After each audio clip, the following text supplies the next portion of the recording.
Guardian down.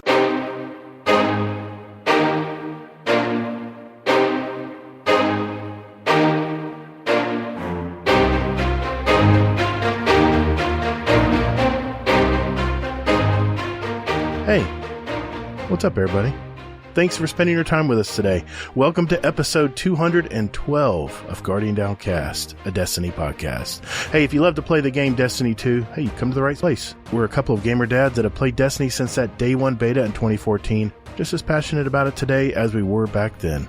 We discuss key topics and news within the game and community, so you can be in the loop. And we not only seek the stories of Destiny content creators, but we're a podcast that gives a voice to the stories of our Destiny community members out there. And in this game, that's what it's all about. We're the show that asks, what exotic changes are you looking forward to? God help us, man. These get worse. What? I thought that was pretty good. It was topical. All right. I'm your host, Todd, the Gator. Like it. And my co-host, Hazel, is here as well. How you been, man? How's your week been? Week has been good. I was off Monday for my wife's birthday and off today for my daughter's birthday. And I'm sitting here in wet underwear, wet socks. What? And yeah, it's fucking fantastic. Whoa, wait, you got to explain Yeah, that. wet underwear. Why are your underwear and socks wet? Well, my shorts are wet too. But, Oh, okay. So, yeah, we went on a water ride. And after that, my daughter was like, okay, well, I'm done. What? Really? I think, you went to Kings Island today. That's right. Yeah. Oh, that makes sense. Yeah, and Sorry you about didn't that, at least come home and change clothes?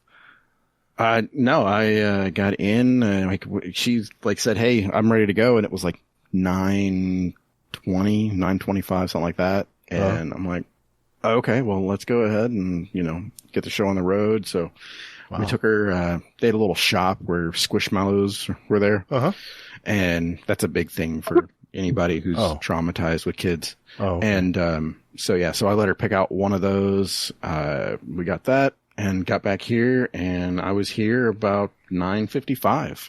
That's dedication, and I was late as usual. You said you were going to be late, so I was like, okay, well, I'm taking my time. We're good tonight. Yeah. And then I messaged and said, hey, looks like I won't be missing any. Yeah, I saw that at 10 o'clock. I said, oh, shit. Okay, I need 5 minutes. Damn. Well, I'm glad you had a good day, man.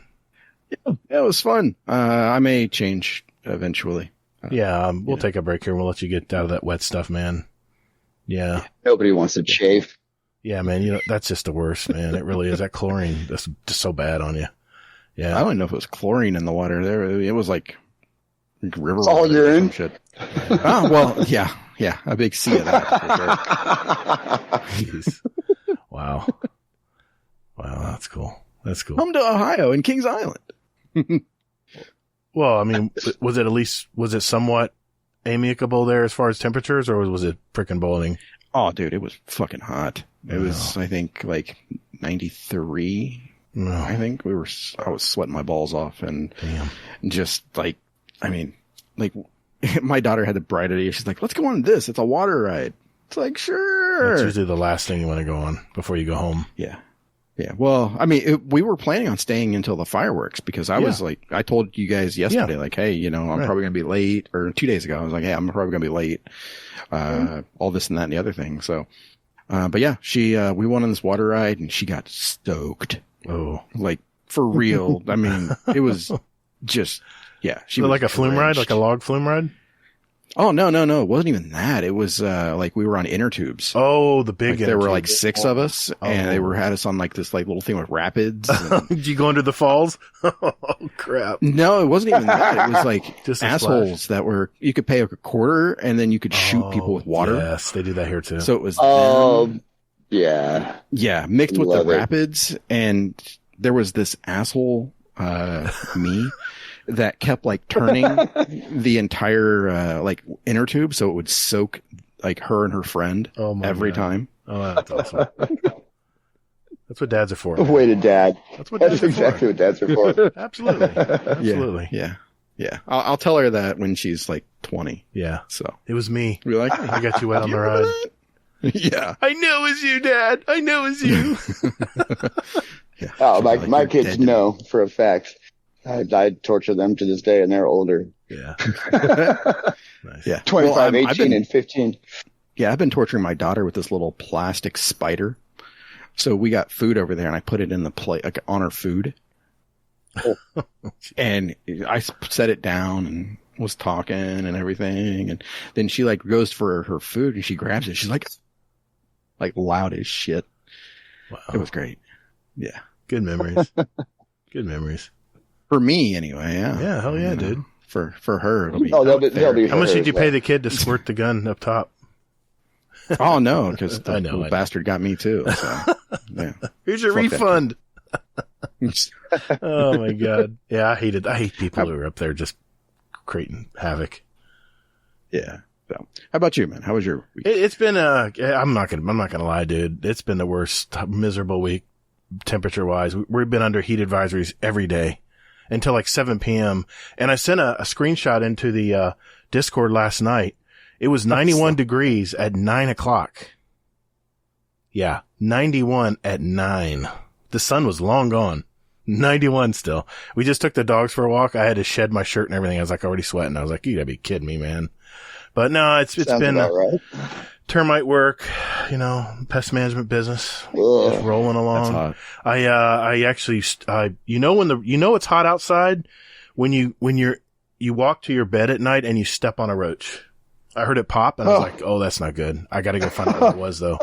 And sure enough, it was an Australian cockroach. I was like, man, it's got to be hot because we never see roaches, and these are all outdoor stuff. And it's hot when everything is wanting to get in the damn house where they don't even like it. Yeah. 'Cause it's too dry. But Especially in the house of an exterminator. I mean, I'm like, dude, do you know who I am? You're going in the toilet. You're out of here.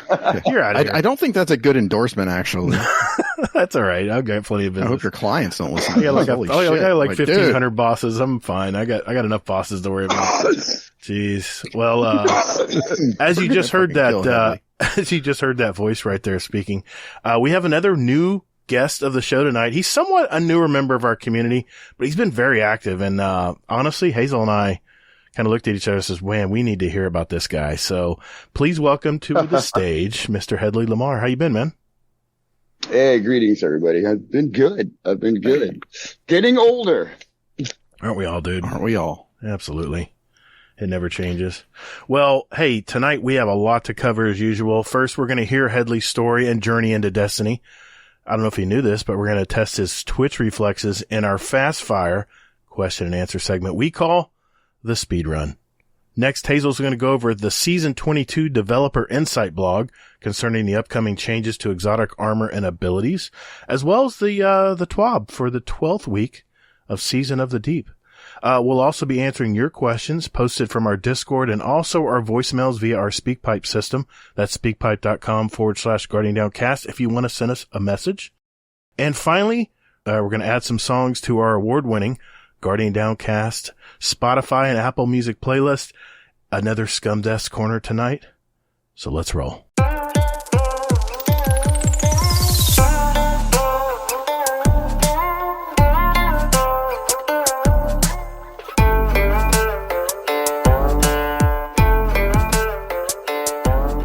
Hey, thanks for listening to Guardian Downcast. You can find us on Twitter at Guardian_D_cast. Or you can find us on our Instagram at Guardian_Down_cast and see what picks our weekly guests want to share with you.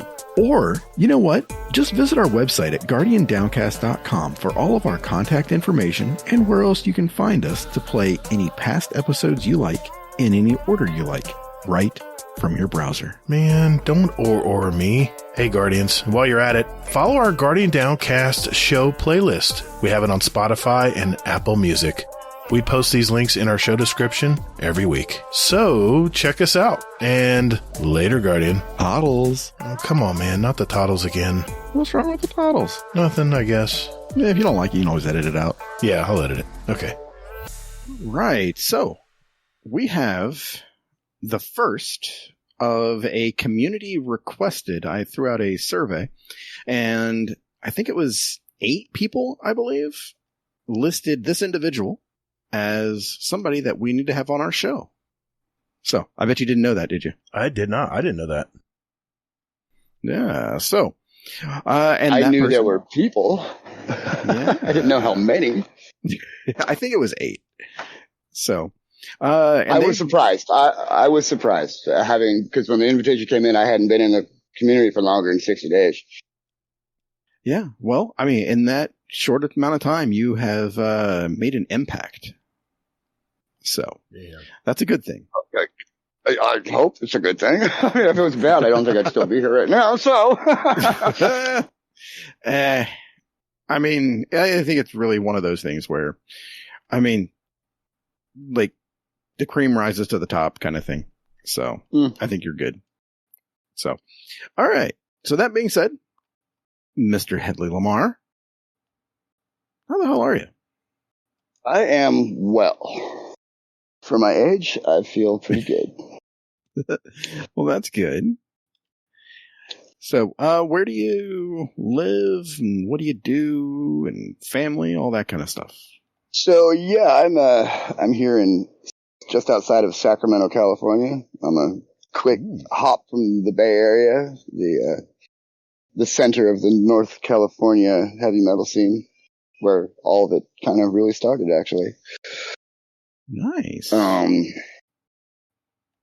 What do I do? I am now retired. I'm on injured retirement. I busted my back pretty good when I was doing some warehousing work. Oof. And so that's kind of had me out.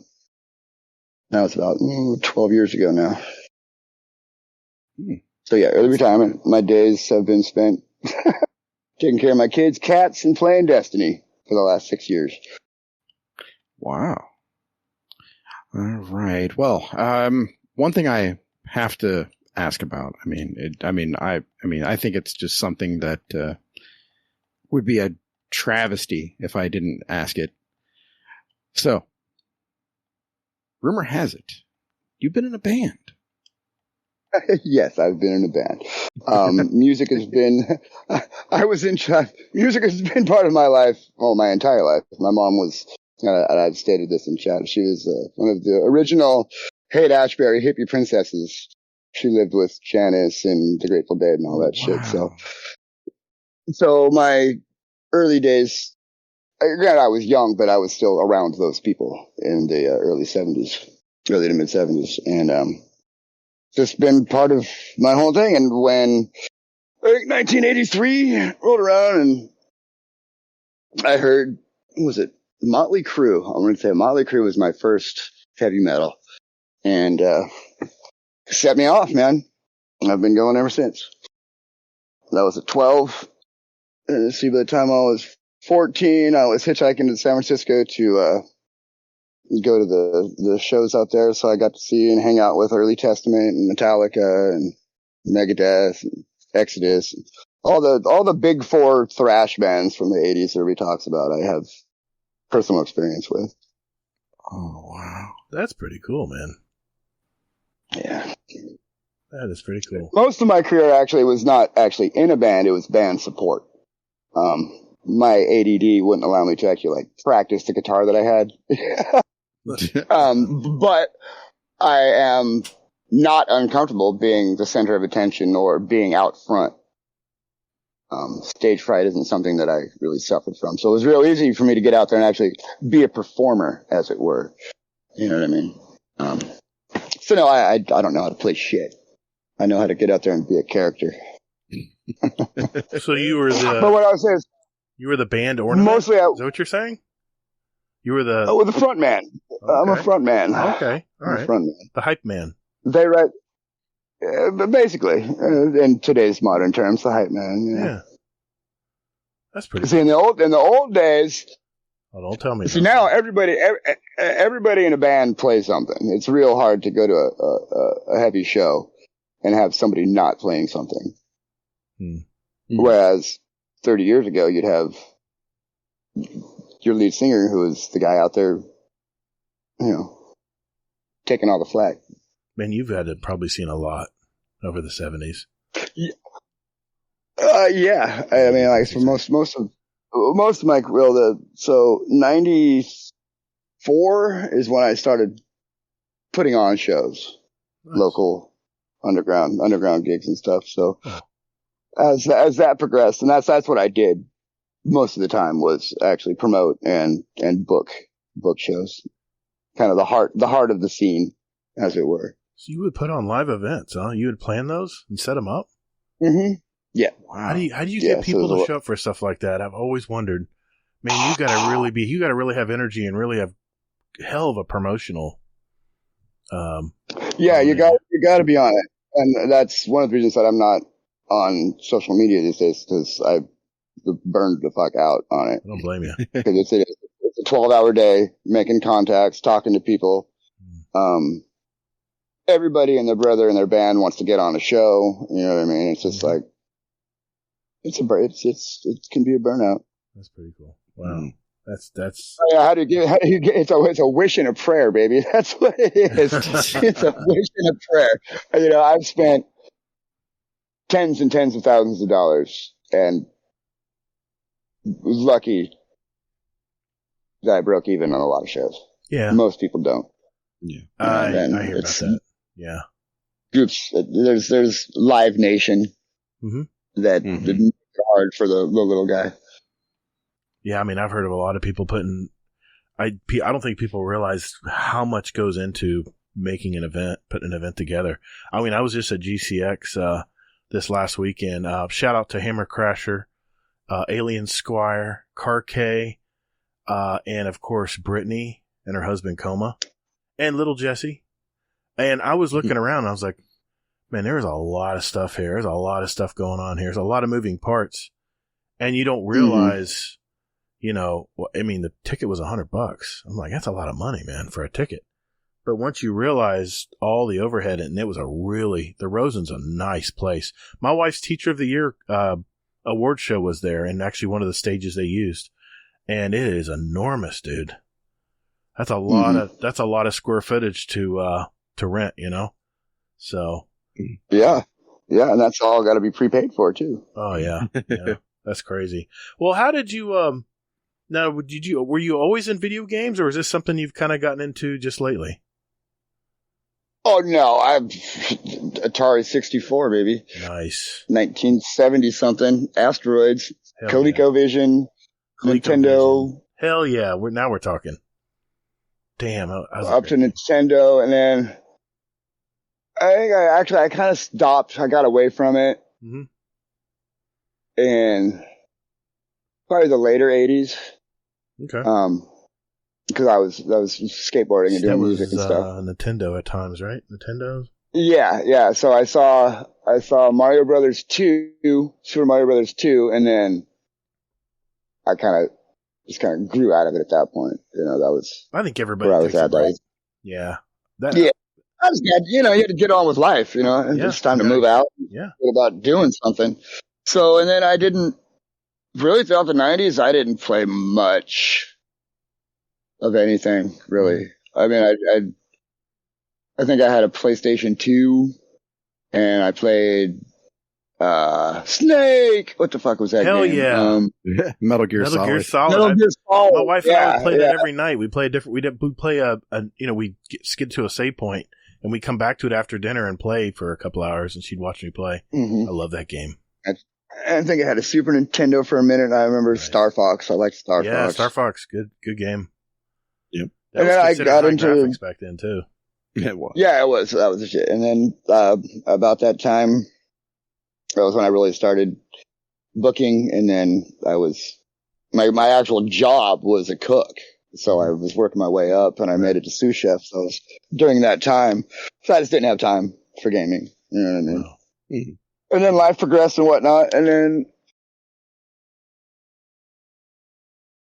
2005, I was able to actually be free again and do things. I skipped over some stuff. Maybe we can get to that later if you want to. So 2005, I was able to actually sit, and it was PC. So I rated Really? Lord of the Rings Online. I did that for a couple of years. And then Rift, rated that for a couple of years. I wasn't going to play WoW because I watched my brother get sucked into that. My son did. But it was all bullshit because I did the same thing with Rift and Lord of the Rings Online. So right. it's all, I'm not going to play that game because I saw it, but I did my own thing. And then I got back into the music scene again in 2010, 2011. And that's when shit really kind of kicked off for me there.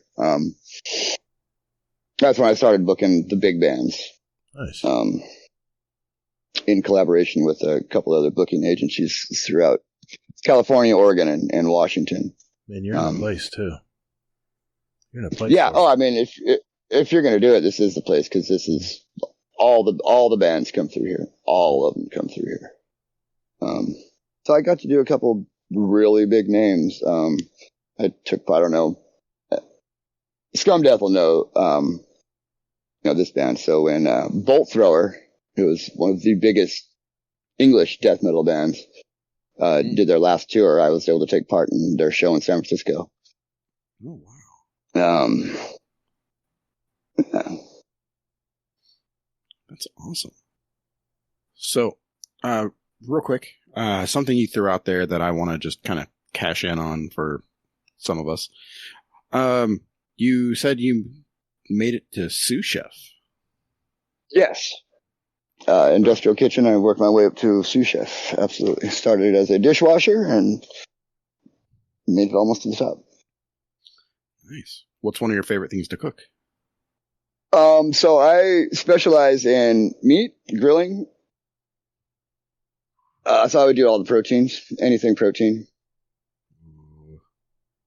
Roasts. I really like doing roasts. Huh. Of all sorts. Awesome. That's pretty cool. And you lived a very varied life. I love it.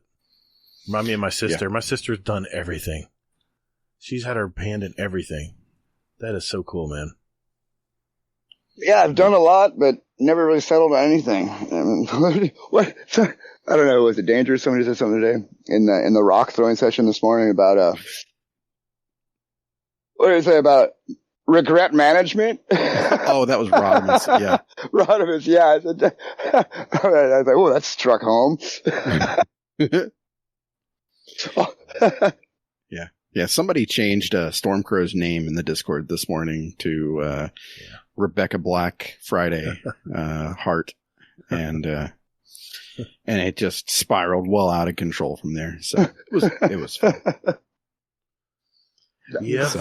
I would say I've been in a number of Discords over the last 4 years, and this is by far the best I have experienced.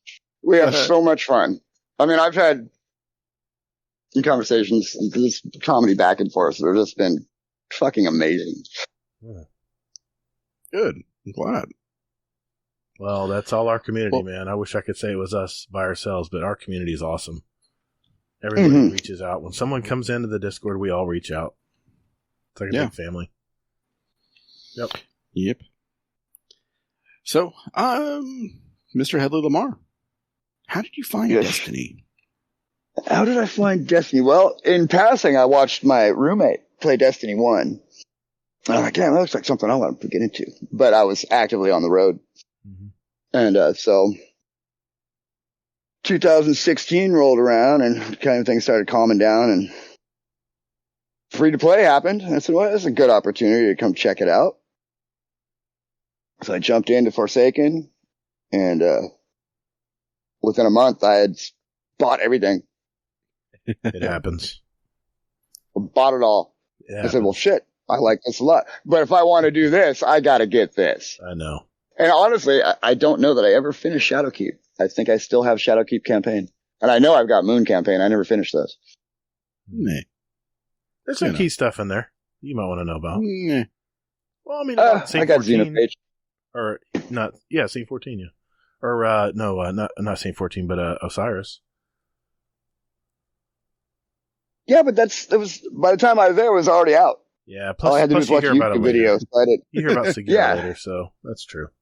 Yeah, that's true. They did do a good. They did do well with kind of bringing the lore around. Yeah, they did in their current concentration. Do you follow the lore pretty good, or just casual like me? I really kind of started to. I started listening to a lot of Bife the last year, trying to catch up because it's intriguing. I mean, it's if they were to actually write novels about this shit, boy, I'd be reading it. Yep. The old Halo novels and stuff like that. I read Halo, the Magic the Gathering novels that came out with the expansions. I was all over that. All over it. The all the Dungeons and Dragons novels, I mean, it just fleshes out the world for me. Mm-hmm. Exactly. What's your, do you have a favorite moment in Destiny? Do I have a favorite moment in Destiny? Let's see.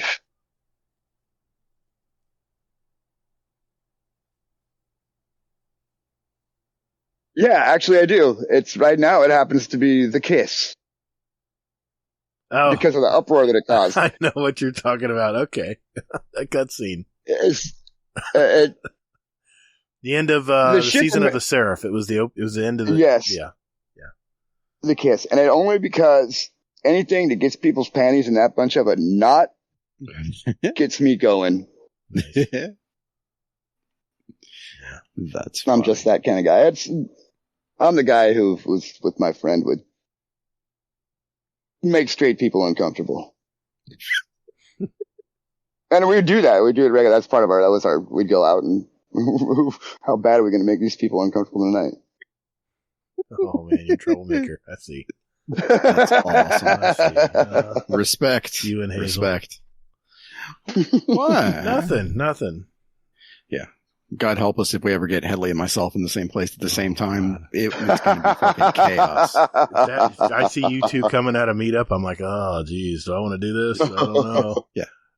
Yeah. Then it's going to be him and I like trying to see like, where are your bounds and where are your bounds? And oh, I don't have any. Oh, damn.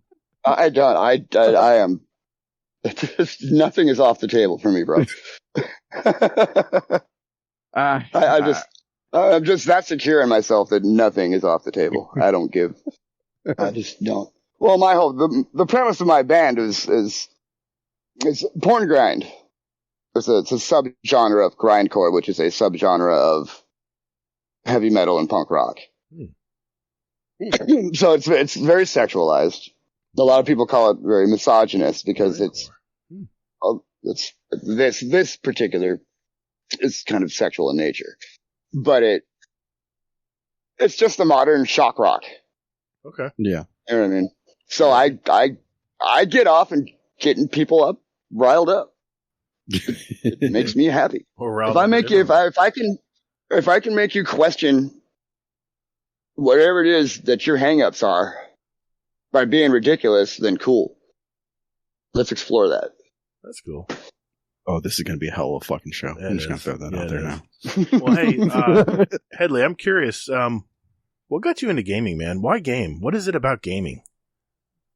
It's an escape. Isn't it? The gaming is escapism, and that's what I do. I'm right there with you, man. And we're all. This part of the human condition is looking for just a brief moment to just not feel or think about the bullshit we're going through right now. Mm-hmm. Gaming is a non-substance way to do that. So I think that's where the appeal is. And not argue with that.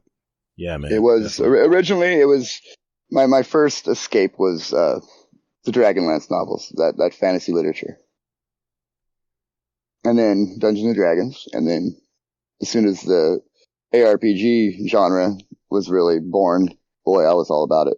Why do I? Because I didn't have to be uncomfortable. I could be that hero.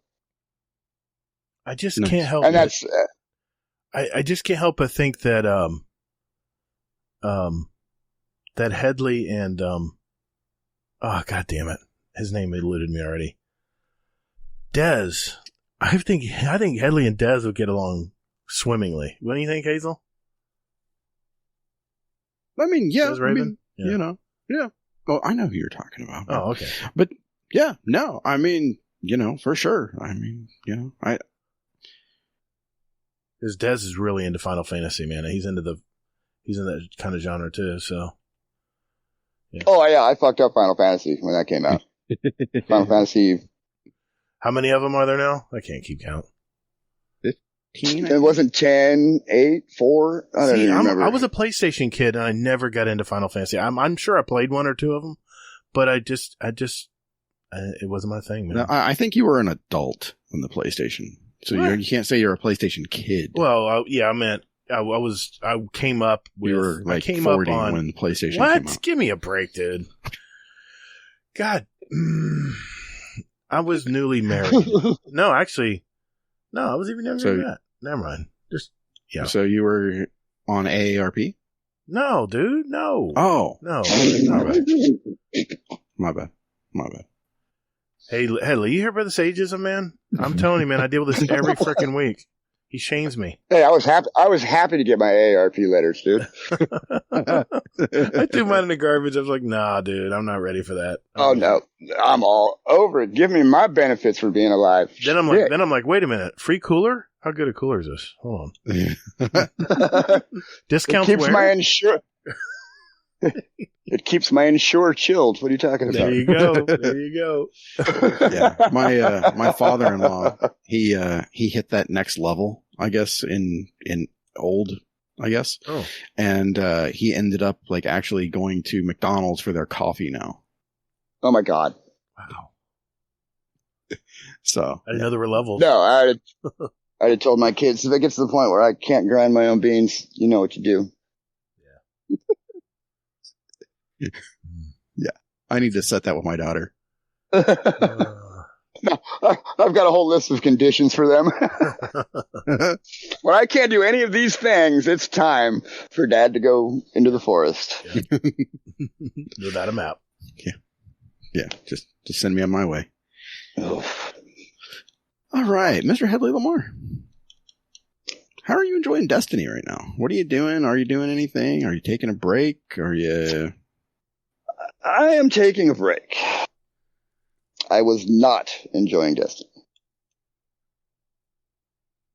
And I don't know that some of that wasn't exacerbated simply by just the negativity surrounding everything. Yeah. I kind of tend to feed into that shit sometimes. Mm-hmm. Especially when it actually makes sense. You know what I mean? So yeah. Yeah, I think a lot of people are taking breaks right now. I mean, I've not taken as much, but I caught the last exotic fish, logged out, and have not logged back in yet. I still got to run the mission to get the exotic rifle. You done that yet? I got to do that still. I have to do that too. I did that right before I went on vacation. I was like, okay, I'll be back, and hopefully someone hasn't run it yet, and I can run it with them when I get back. And I still haven't done it. You can do it with me and my buddy Geek, who's been taking a break as well. Who actually is the person who got me into the clan. So you said you haven't done it, Hazel? No, I haven't. Well, we three should run it. Maybe this weekend or something. You got birthday stuff, I know, but one of these days we should run it. Just get it done. Yeah, for sure. Before you know it, the season will be over and we'll be FOMO in it. Yeah, FOMO. Jesus. Yeah, that's a thing. Yeah.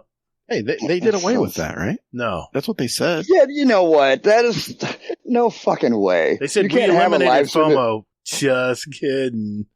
Of course. Well, I think they're going about doing that because now everything is accessible. They're making weapons from seasons past readily available. Mm-hmm. You know what I mean? So they're making all the exotics farmable. You know, so that stuff that we went through pre-Witch Queen with those seasons. Mm-hmm. Yeah, you had to keep playing. You had to. Mm-hmm.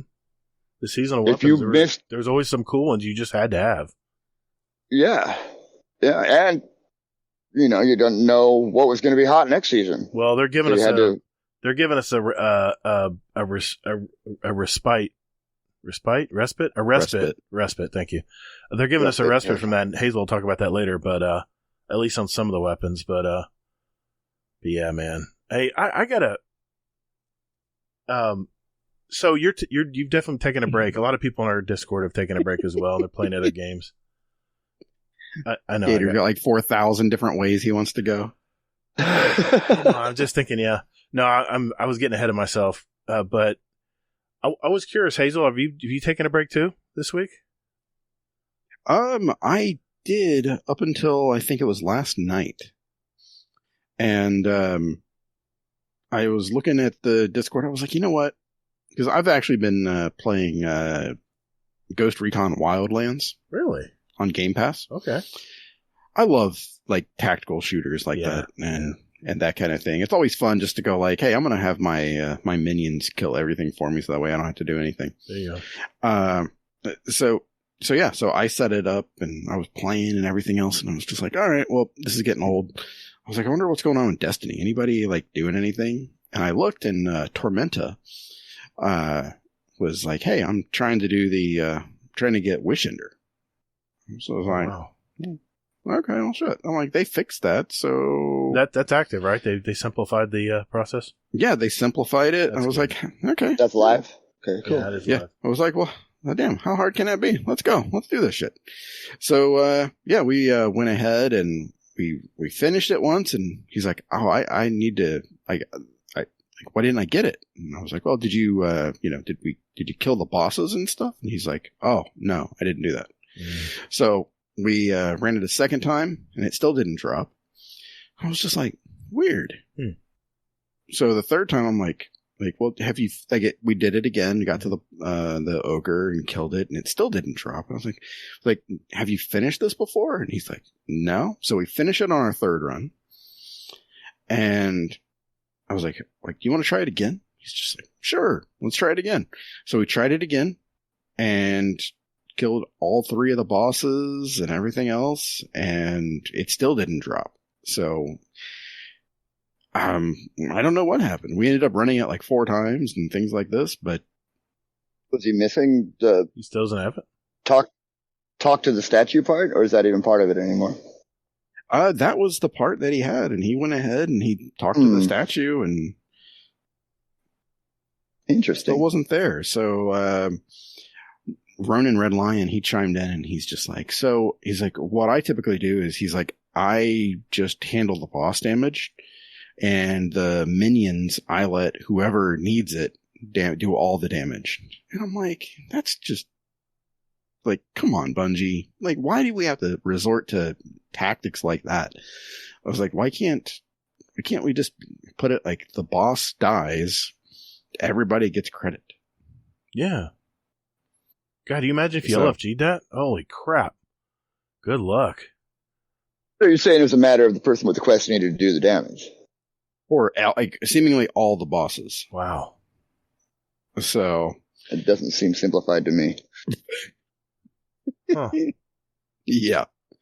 So I'm just like, okay, well, we'll just go ahead and we'll have to try it again later. But we got a ton of loot though. Okay. Yeah, he still doesn't have it. So I'm just like, okay. Well, I'm sorry to hear that. That's a brag. Like, next time you just do all the shit and I'll just fucking sit there and watch you do ads. Yeah. Yeah. I'll keep the ads off you, buddy. Wow. So yeah, well, that's pretty much been like all of my Destiny right there. I'm in actually right now, and I'm still using that damn Vesper Radius build. I bet you are. It's still so much fun just to throw down a rift and destroy everything around me. Nuclear bombs. It's spreading, by the way. I saw Datto took 3 Vesper Warlocks into a GM. Oh no! Or into all the GMs. Was it an Arcburn? Just like, oh my god! I don't know if it was Arcburn. It didn't matter, not, I guess, right? Yeah. Yeah, no, because it was the 3 of them, and they went ahead and just murdered everything. Heyoka is running it now, and he's in love. And then average D2 player is running it also. So it's a drug. Yeah, shout out to Average D2. He's back in the Discord. He's, of course, his most friendliest self in the morning, man. He says hi to everyone. He's an awesome dude. He does. Yeah. He's a good guy. He is a good guy. What about you? What have you been up to? Yeah, I haven't, I've been running I'm bounty stacking. I'm starting to prep for next season because, we only got about 2.5, 3 weeks left. So I'm starting to do it little by little. And, I know Commando, I'm sure he already has all his saved up, and so does Mr. Monkey. I guarantee you he does. But, no, last night I did a practice. We did a practice Kingsfall with my raid race group. And, I just want to give a shout out to Elmer Fudd Games. Next Saturday, not tomorrow, obviously, but next Saturday, the 19th, he is having another Raid Race Marathon, and you can tune into that at Elmer Fudd Games on Twitch. He'll be streaming it live, and Mr. RNG Gator will be shoutcasting as well. Next to him, be partnering up. And we have a bunch of teams this year going into it, all from the different Discord and communities, and I, of course, I'm putting my hat in the ring. I handpicked this team, and I wish I could pick more people. But I've got a pretty solid team, man. We ran last night, and last night was mainly just a fun run, just to kind of gel, because a lot of these guys I've gamed with, but not all together at once. So we just kind of did a light run of King's Fall, and of course I made my usual mistakes I always make. But anyway, we don't have to dwell on that part. No sidearms this time, but just little stupid mechanic stuff. I was just rusty, man. I haven't run it in so long, but trying to do too much. I'm sure I was worried about what everyone else was doing. That's usually my problem. Tomorrow I'm running a Ron with Mr. Average Destiny 2 player and Sweaty Spooks and some others that have joined up to play with him. That's going to be a fun game. And then I'm going to be doing some comp with Prince Rizniz and a friend of his from his clan tomorrow night as well. So I'll get a busy weekend ahead of me here. And then Sunday I'll be editing this show. So are you going to share, who your team is? Yeah, I can do that. Is it a secret? No, it's not a secret. I can go ahead and announce my team. Are you ashamed of somebody on there? I will say Mr. Danger Powers is one of my members.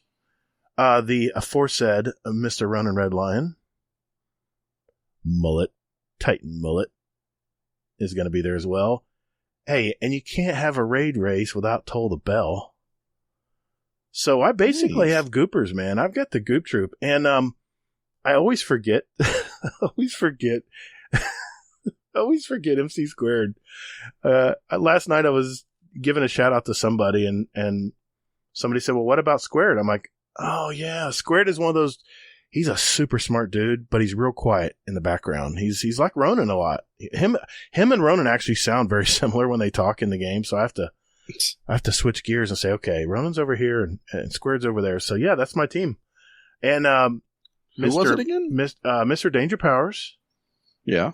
I have MC Squared, Ronan Red Lion, Mullet, and Toll the Bell. Mullet.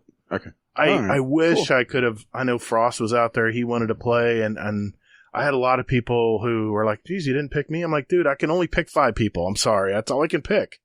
And, I asked around quite a bit. I asked a few people that never got back to me. I was like, okay. Helios is actually going to be our reserve. So if someone has to drop out or something, we'll have to wake him up in the middle of the night and tell him to come jump in. But he's our reserve player. And, I'm looking forward to it. It's going to be a lot of fun. So next Saturday, the 19th, at 8 o'clock Eastern Time, it'll be a 3-hour-long event from 8 to 11. I'll be streaming it, of course. And I think, I don't know if Bell said he was going to stream it or not, but we're going to have several people streaming it. So, though I'm sure Bud will have multiple screens going, showing progress of everyone doing it. And, Sin and Kingsley have their teams. They're going to be going hardcore at it. So, and I think Sweaty Spooks and Native Raider, the Blueberry Lounge, is going to represent too this year. So it's going to be a lot of fun. I'm looking forward to it. And I'm just, I told the guys last night, I said, you know what?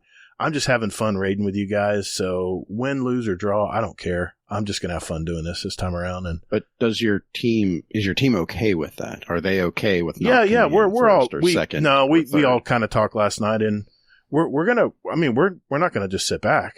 We're going to go hard. We're going to go for it. But if whatever happens, it's pretty much bragging rights. So whatever happens, but we're gonna, my competitiveness, man. I'm gonna be pushing. I'll be pushing, so I will. But anyway, what's the raids?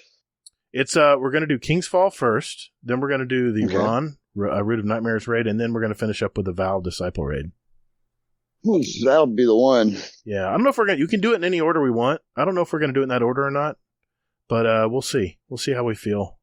We're going to try to get one more practice run in next week and decide from there how we want to proceed. But, MC Squared's got a spreadsheet. We got assignments. We got people assigned to what their jobs are and stuff. And it's real organized, man. I was real impressed.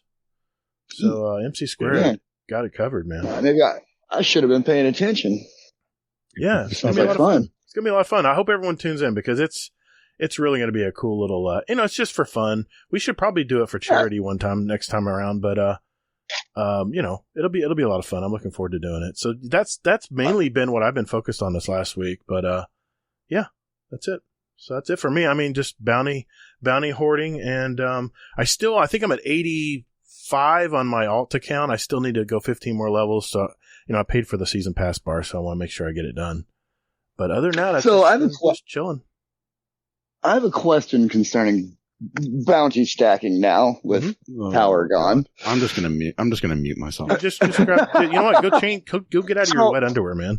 Yeah, I understand, and this ties into having no power cap anymore. Mm-hmm. Why are you going to bounty stack to max your season? Oh, hold on, let me finish the question. To max your season pass rank when that's the only thing you have to play for. It's not only that though. What a lot of people miss is that your power goes up beyond the 1810 power with your artifact. And it's artifact power as well. No, I get that. That's what I'm saying. It's mainly for me. Go ahead. Now that the power grind is gone, that's for those of us who kind of fell back on that for a reason to log in daily. Uh-huh. For me, that would be like, well, I'm just shortening my season already. I tell you what, I have to say, I have an alt account that still has to catch up to 1810. He's like at 1805 or something. I kind of find it refreshing that next season they're not going to increase the power cap again. I think, honestly, they're going to eliminate it altogether come final shape. I can't confirm that, but it's just a guess. But the way they're proceeding, it seems like they're letting everyone just kind of catch up. And then finally, when everyone's at the same light level, they're just going to go, okay. But are they really? Because they took away all the pinnacle sources, bro. It's all. I don't see. I don't. Though.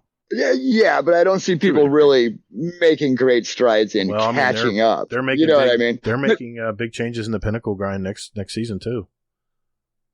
With the ritual playlist and stuff that everyone. You can do one ritual playlist. You can do Crucible, 9 games of Crucible, and be done with it. That's not a change.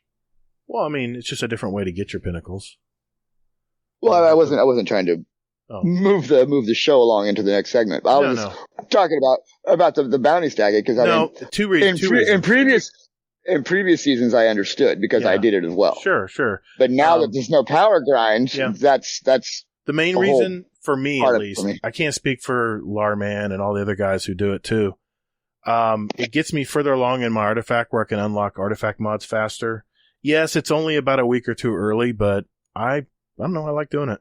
I like this last season. I didn't do it, and it was noticeable how long it took for me to unlock my artifact stuff. So I said, no, I'm going back to doing it. As long as they are still letting us do it, I'm going to do it. So, and it gives me something to do, just watching YouTube or something. I can just crank out some easy bounties. It's that simple. So, yeah, I as somebody who, because I'm retired, put in 6 hours fucking day, 5-6 days a week. It wasn't a problem to get that power. You know what I mean? So it was right. All I had to do was play and it would come. Yeah. But I understand, as life gets in and you can't put those hours in. It's okay. It's a good thing. You gonna say something, Hazel? Oh no, I was just, I mean, it just saying, what a thought, you play the game and it can, well, I tell you, all the stuff. I tell you where it really benefits someone is if someone put 3 or 4 hours a week in, just kind of hopped in on a Saturday they have off from work. Bounty stacking would probably be a good idea to do it between now and then. 100%. That'll give you a big boost up against the people who are doing it every day, But, hey, you play it the way you want. That's just the way I play it. So I didn't do it this last season, mainly because I ran out of time. I was trying to finish some stuff up on the season and I ran out of time to stack it. So I just said, hell with it. I ran with it this time just to experiment.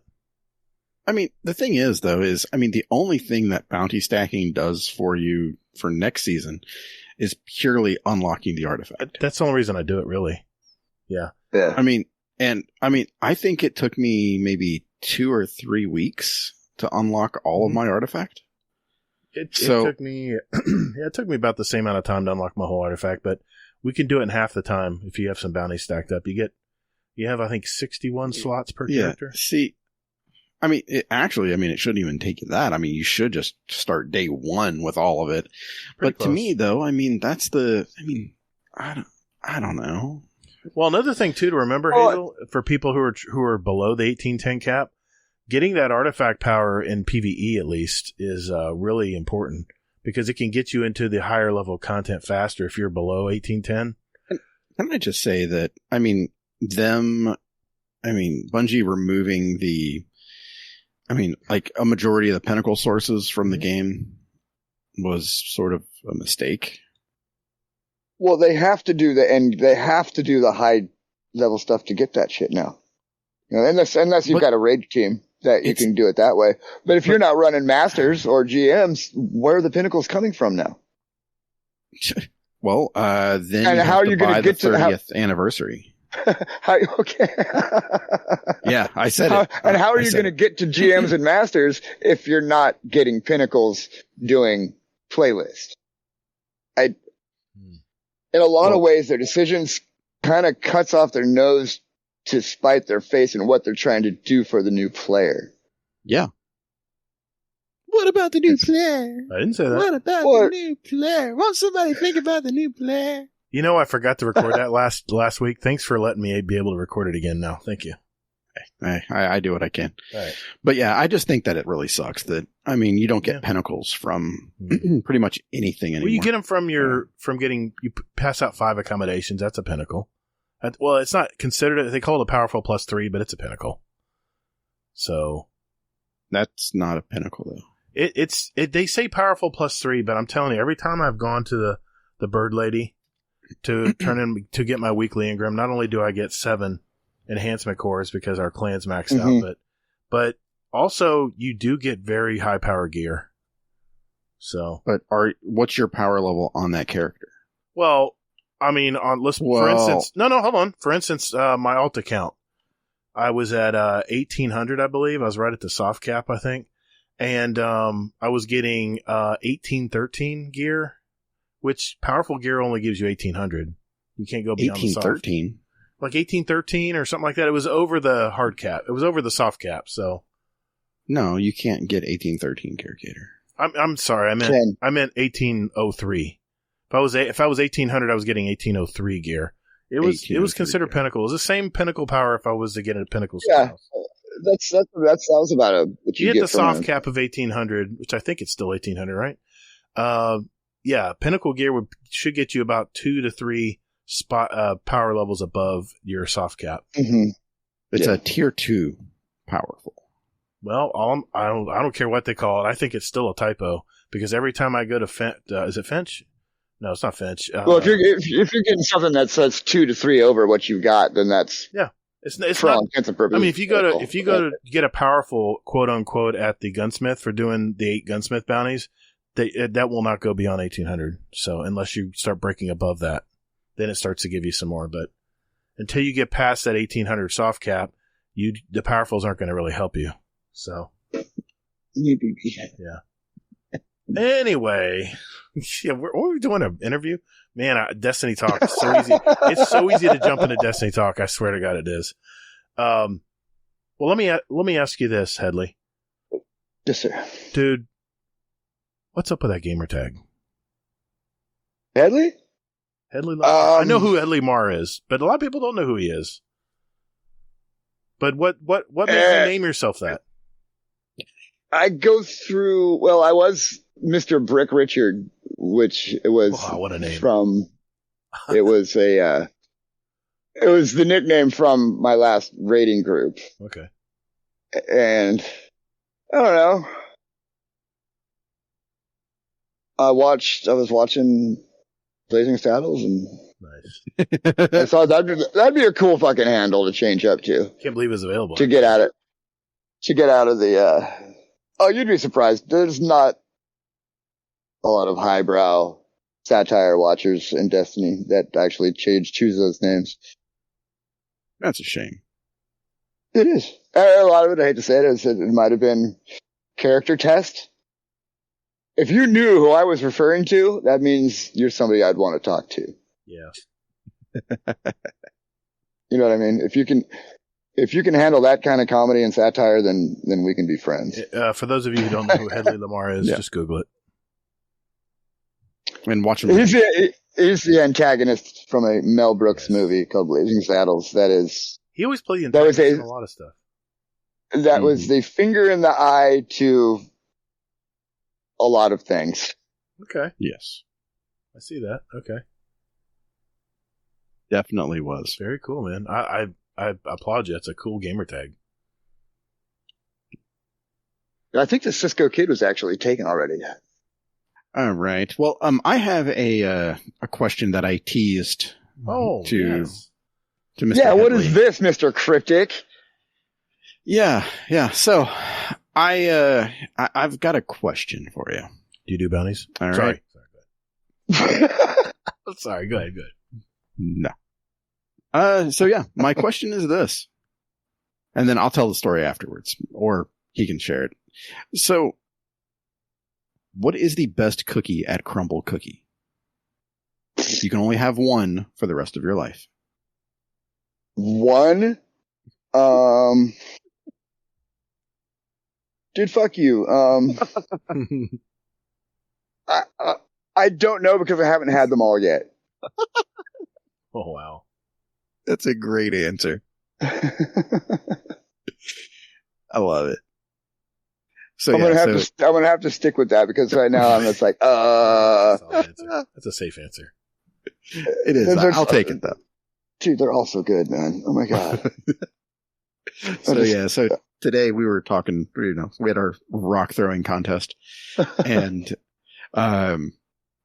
Mr. Hedley Lamar over here throws out a picture of, 3 cookies decorated and everything. And anybody who knows that as soon as he saw that picture, you're like, oh, Crumbl Cookie. And that was immediately where I, got my inspiration for that question. So yeah. Absolutely. We don't have a Crumbl Cookie here. Oh, you do. You just don't know it yet. Oh, correct. Okay. They're fucking everywhere, dude. I didn't know. No way. Now I gotta Google it. I didn't know. We've had one in town for 2 years. Here. We've had one in town for about 2 years now, and I just went there a couple months ago for the first time, and it blew my mouth away. It was. My God! How did he put it in Free Guy? It's like losing my virginity, but in my mouth. Best cookies in the world, it says. Crumbl, Crumbl. Oh man, I'm getting hungry now. Damn these guys. Dude, it's no lie. Ooh. It is no lie. It is no lie. Even one that you don't think you're gonna like is gonna turn your mouth upside down, bro. Holy crap! They're all over Florida. Yeah. Oh my God, there's one right down the street from me. Well, no way. What is this place? No. Oh, hold on a second. Let's zoom this shit right in. How do I zoom this? There we go. Let's see this. Dude, they're all amazing. Oh my God. They're all over. They're all within. No. What? There's one 15 minutes from me? Seriously. Well, you know where Gator's going tomorrow night. Oh, damn. Okay. I gotta print that out. I'm sorry, go ahead. I gotta print that out. Yeah, go ahead. I'm gonna print this out real quick. Yeah.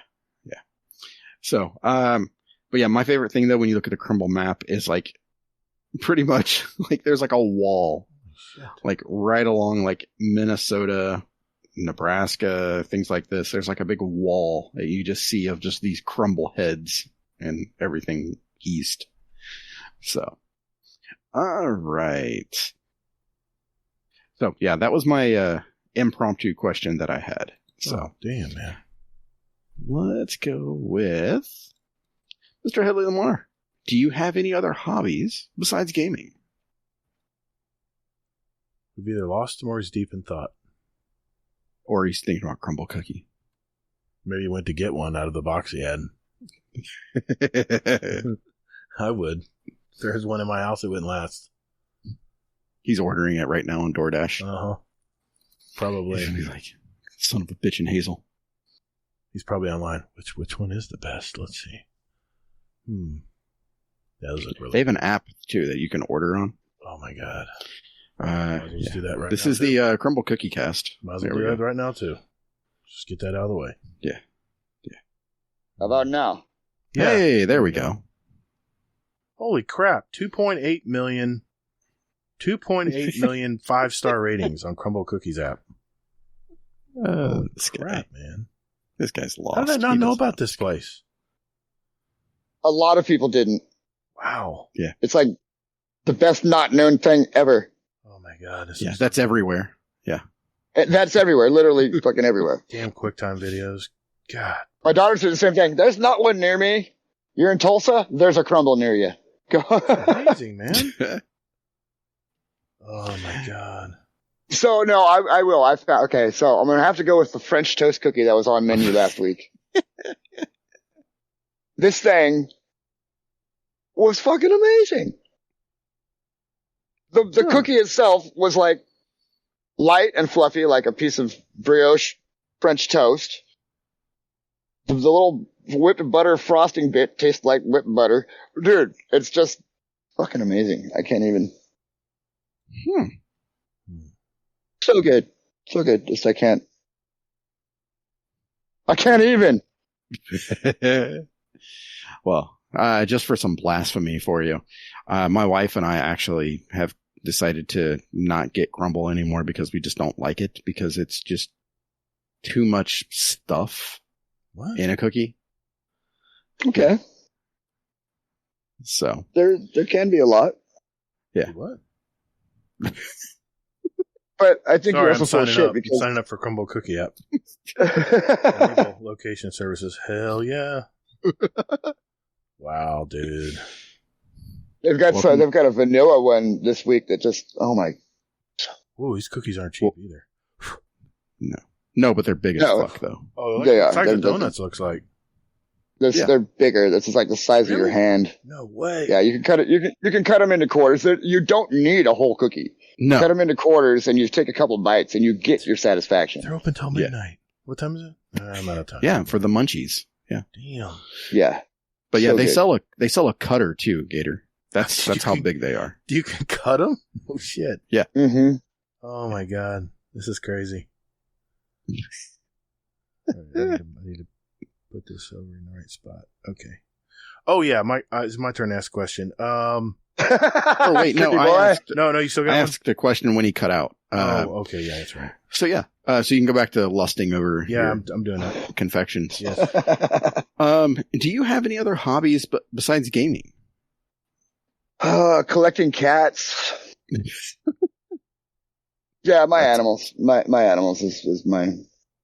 I guess you would call it. Would fall into that category. Nice. How many cats do you have? Right now, let's see, 1, 2, 3, 6. Oof. 6 cats, a pig, a rabbit, a turtle, and that's where we're at now. And we're down. We're down about 10. We're down about 10 lizards. The rabbit? Oh no, the rabbit and the cat are best friends. I thought you said a pet rat. No, rabbit. Oh, I got you. My son has one too. And they're all free range. Nice. Very cool. Yeah, I did some minor woodworking, drafting. I did some drafting for a while. Music is all encompassing. Once you get into that, it's of course. everything. Goes without saying. I mean, music is life, dude. I'm sorry, it is. You can't. I don't know who can go without music. Anyway, no, I have to ask this question because I have a feeling I'm going to get a really good answer. What is one thing about you that maybe our community might not know about you? I don't know. I pretty much don't hold anything back. That's what everybody says, and they always come up with something. Just saying. It doesn't have to be big either. It can be just a quirk or something. It could be anything. What people don't know about me. It's interesting. Okay. Me and my child's mother, who aren't together, share a house. Okay. And me and her husband are good friends. Cool.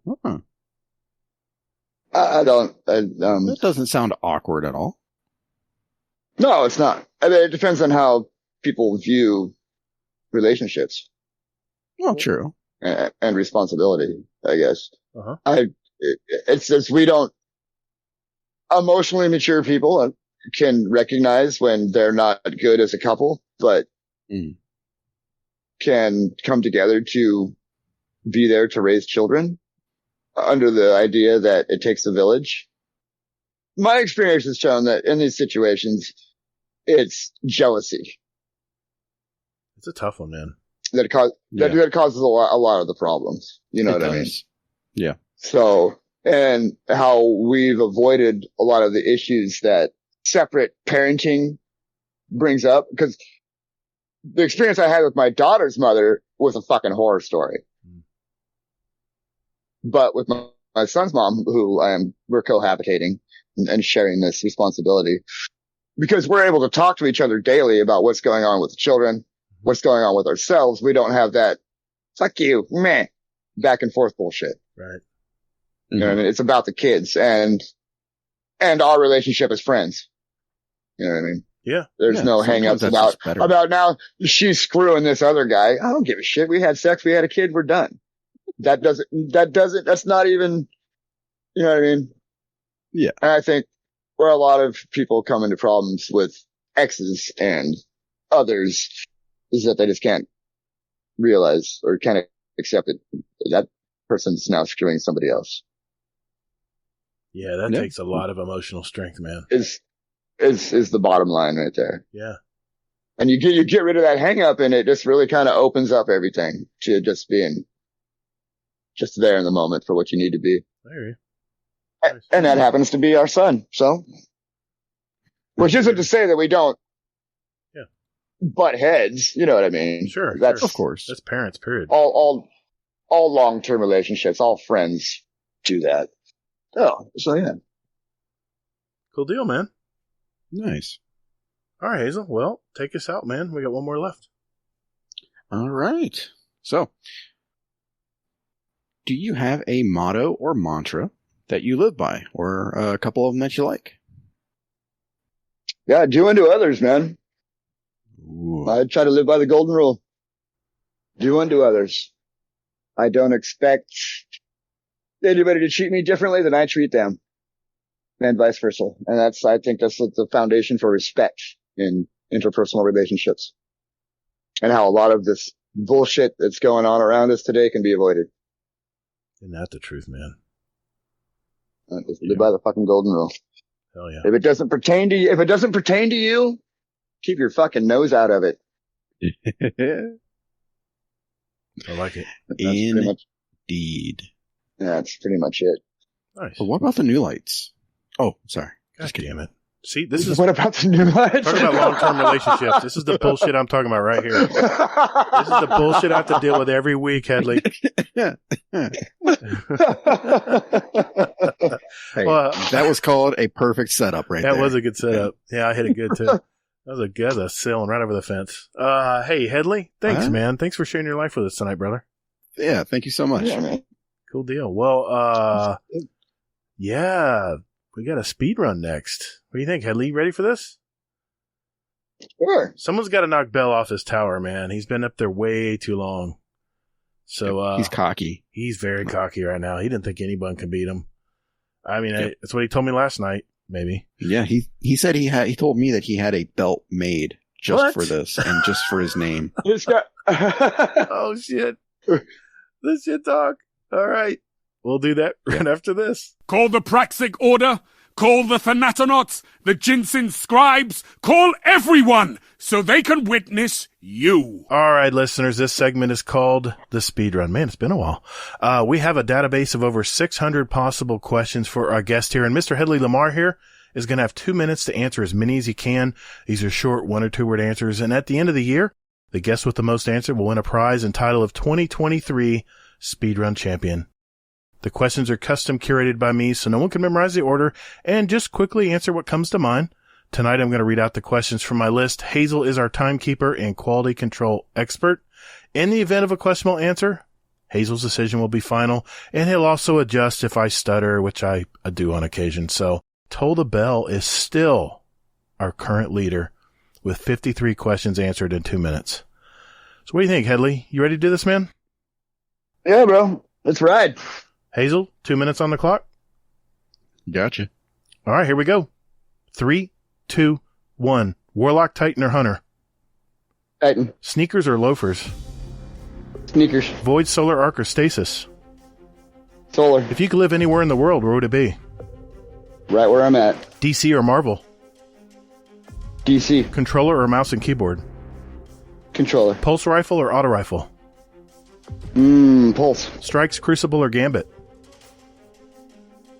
Strikes. Are you an AMC Stubbs member? No. Horror movies, yes or no? Yes. If you could choose, who would voice your ghost?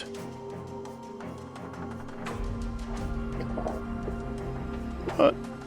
Chuck D. Hell yeah. Nessus or Dreaming City? Nessus. Human, Awoken, or Exo? Human. Have you ever been in a band? Yes. Is Scum Death your uncle? Scum Death is my brother. What's your favorite Destiny planet? Mars. Dungeons or raids? Raids. Have you ever been to the lighthouse? No. What's the best sandwich? Reuben. What armor slot do you use as an exotic? Chest. Pineapple on pizza? Yes. Ikora, Cater, Zavala? Zavala. Forest or ocean? Forest. What number am I thinking of? 4. Ikora, Saint 14, or Gunsmith? Saint. What's your favorite word?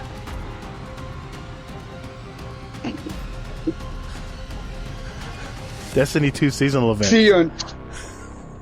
Destiny 2 seasonal events, yes or no? No. What's one thing you own that needs to be thrown out?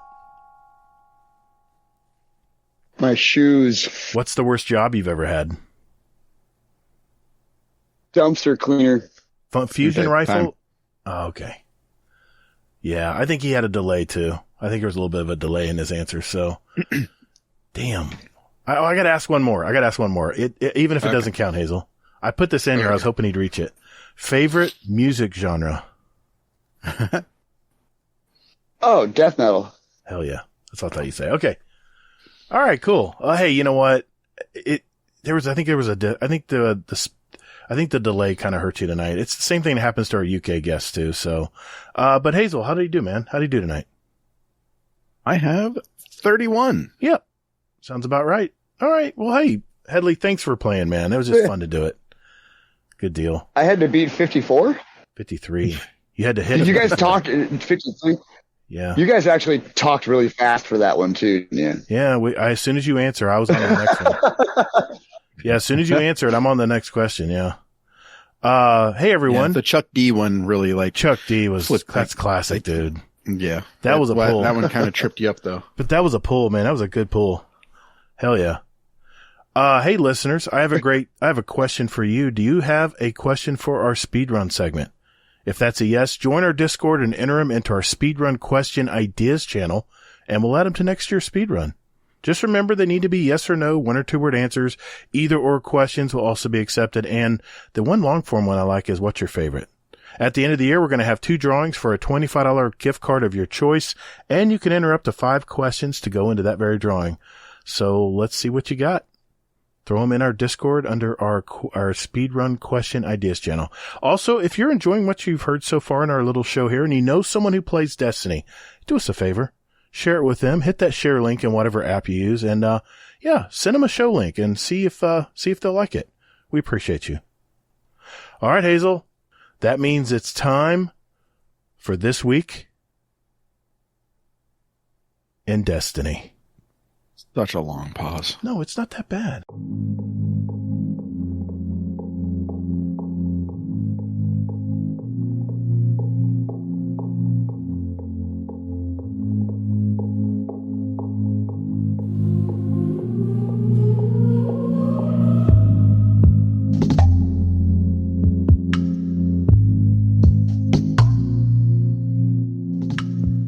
Hello, this is Admiral Nips from Potato Thumbs Podcast. You're listening to Guardian Downcast. And while your state sucks, you're still probably a pretty decent person.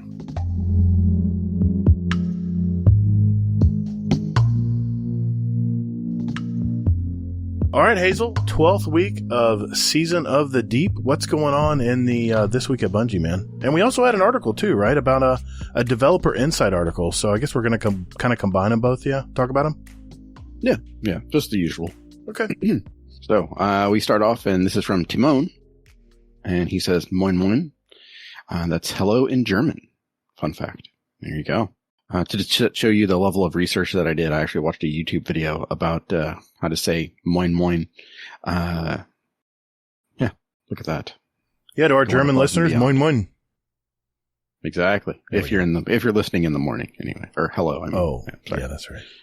Okay, so thank you, Commander. They go on here to say that earlier this year we lost Lance Reddick, and they are actually recasting the role, and they're going to use Keith David. So longtime Bungie fans will remember Keith David from the Arbiter in Halo 2. What do you guys think about this?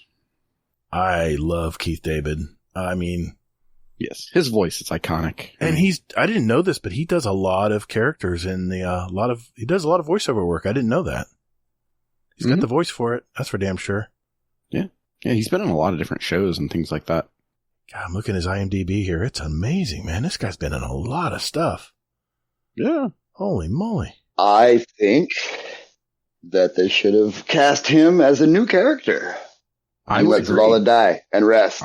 I would agree. Yeah. I don't know if they're going to make him try to blend it or how they're going to do that, because there's going to be a difference. I think it's just going to be come new final shape. That's just going to be the voice we have. You know what I loved him in? I loved him in Nope. Which will be weird because they're keeping all the old Zavala lines. That's why I feel that they should have just wrote a new character in. I'm sure there's a hero in the shadows that was able to step forward into that role. Yeah. You know what I mean? They could have done something. Those are some big shoes to fill, but man, if there's a person to do it, it would be him.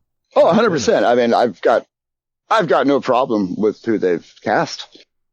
My only issue is that they're continuing with Zavala as a character. Yeah, that's true. Yeah.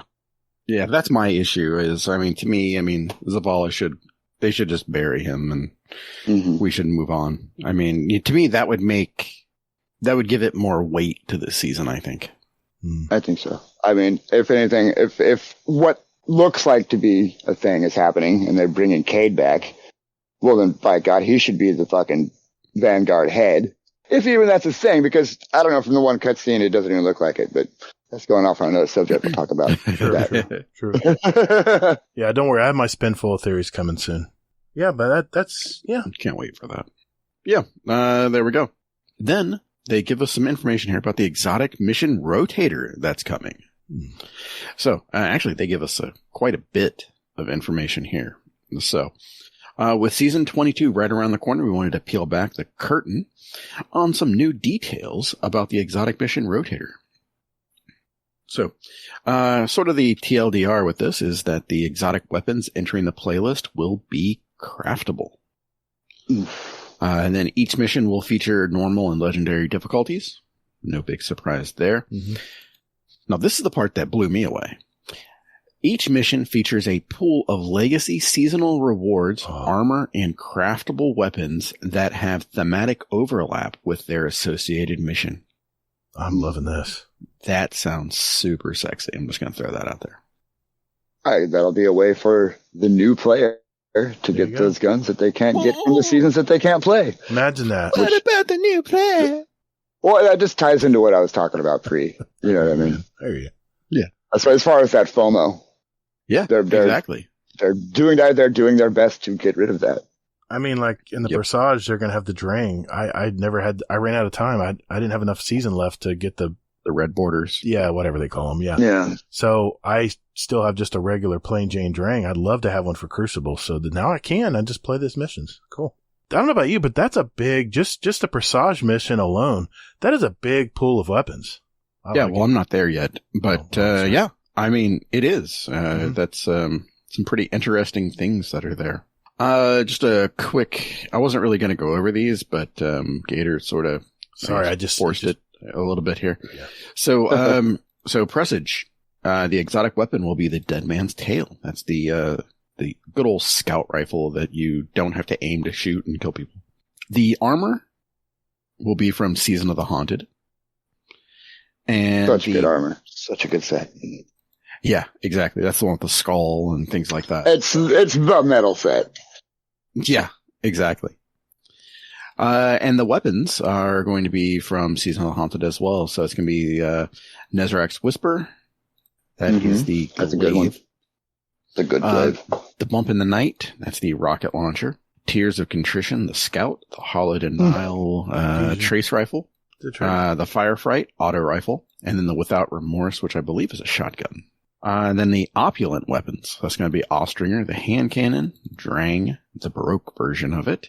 And that's going to be the sidearm, or the Beloved.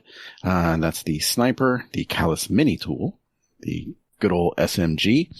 And then it's going to have the Eidolon Pursuant armor set. So, oh, wait a minute. I'm thinking of the skeleton set was the set in the is the seasonal pass set.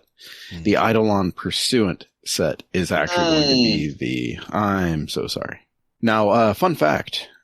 To do Presage, this requires ownership of Beyond Light or Season of the Chosen.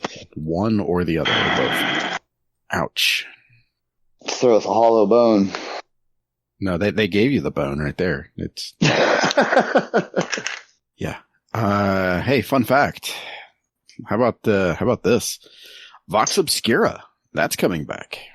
So, it's going to be the Dead Messenger, and that's going to be craftable with an additional trait. That sounds all kinds of sexy.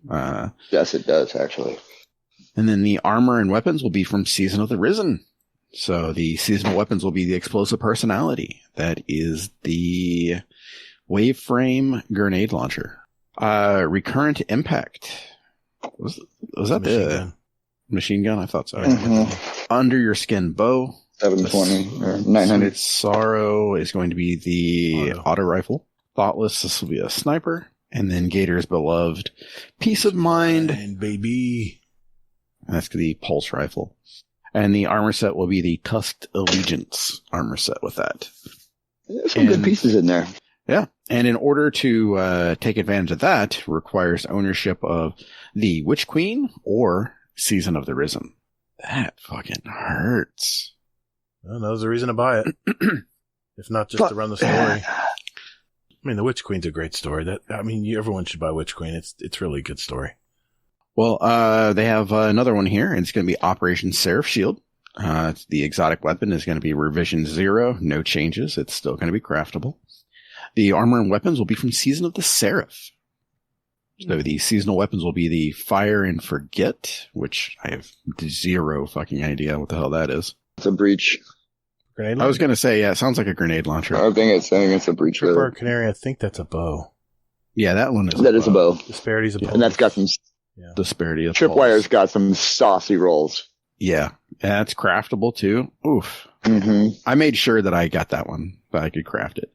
Path of Least Resistance. I believe that's a bow, or I'm sorry, a glaive. Or no, I'm sorry. That one is Trace. A trace, yeah.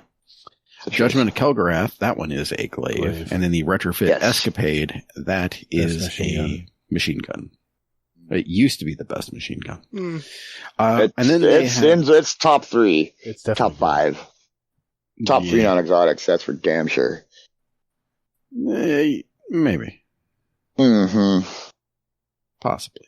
So it's the Ikelos weapons. It's going to be the Ikelos hand cannon, the shotgun, the sniper rifle, and the saucy SMG.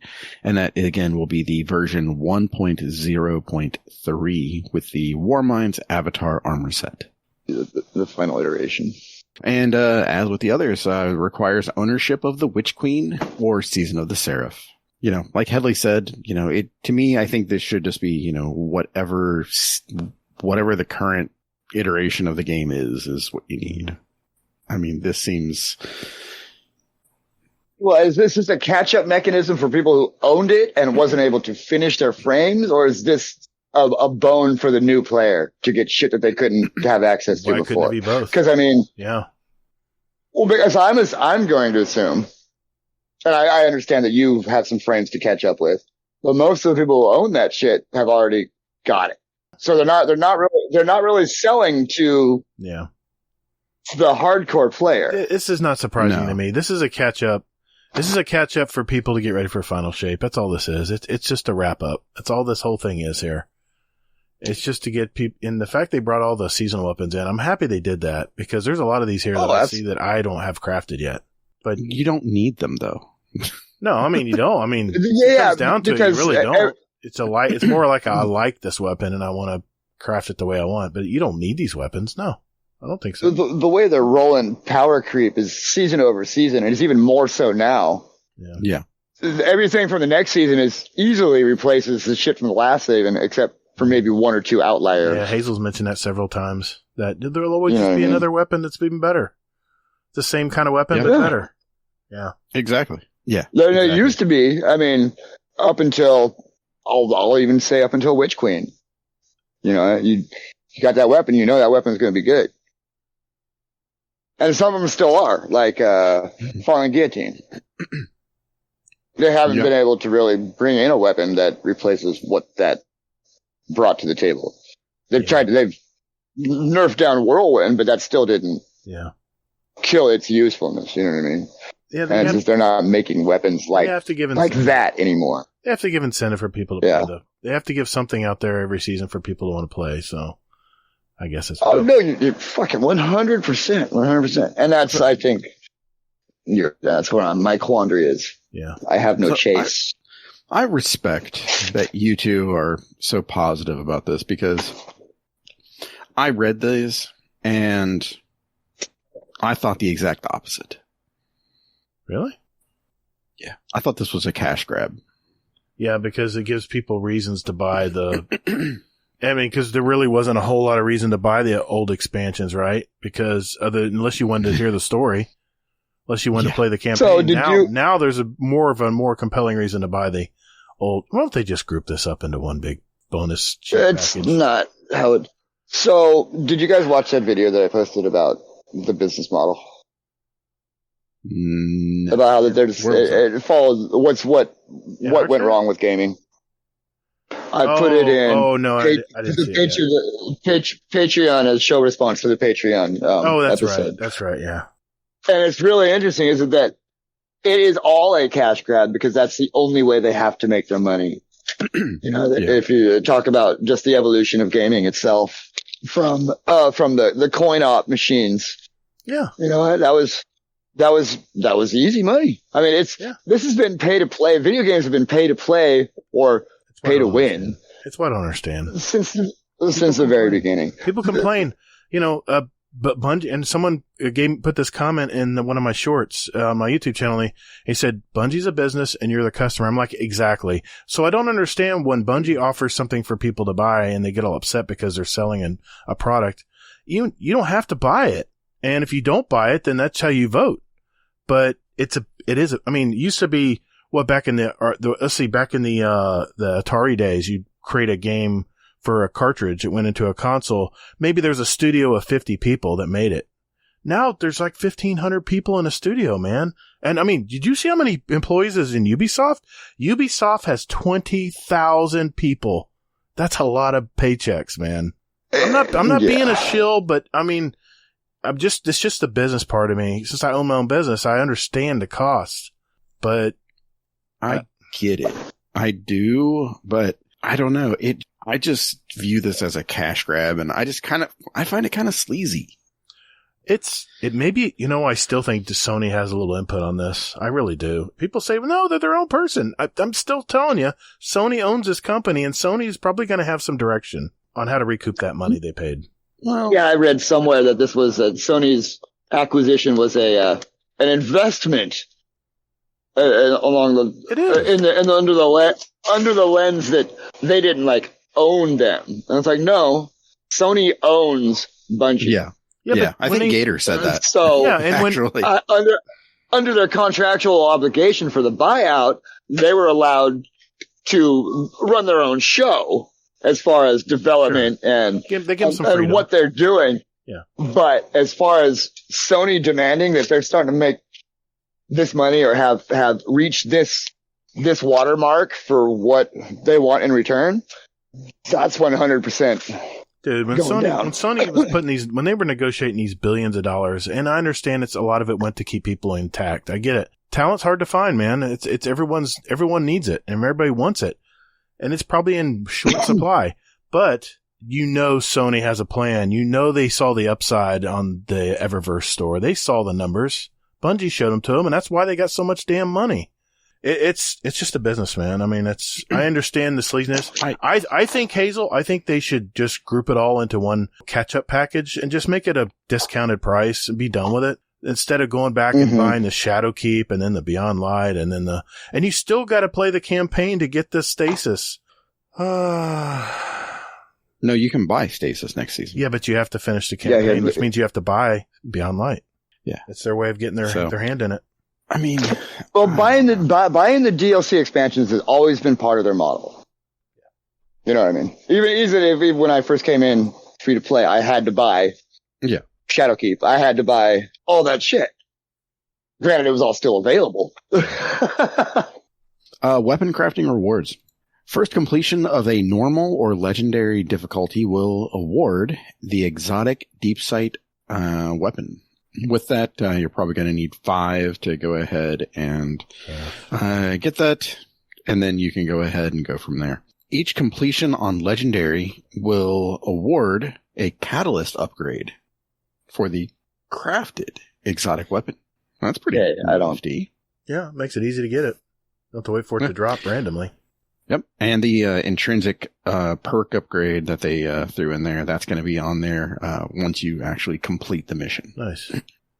Then they go on to say here that these will have separate weekly reward lockouts. Meaning only certain things will be available each week.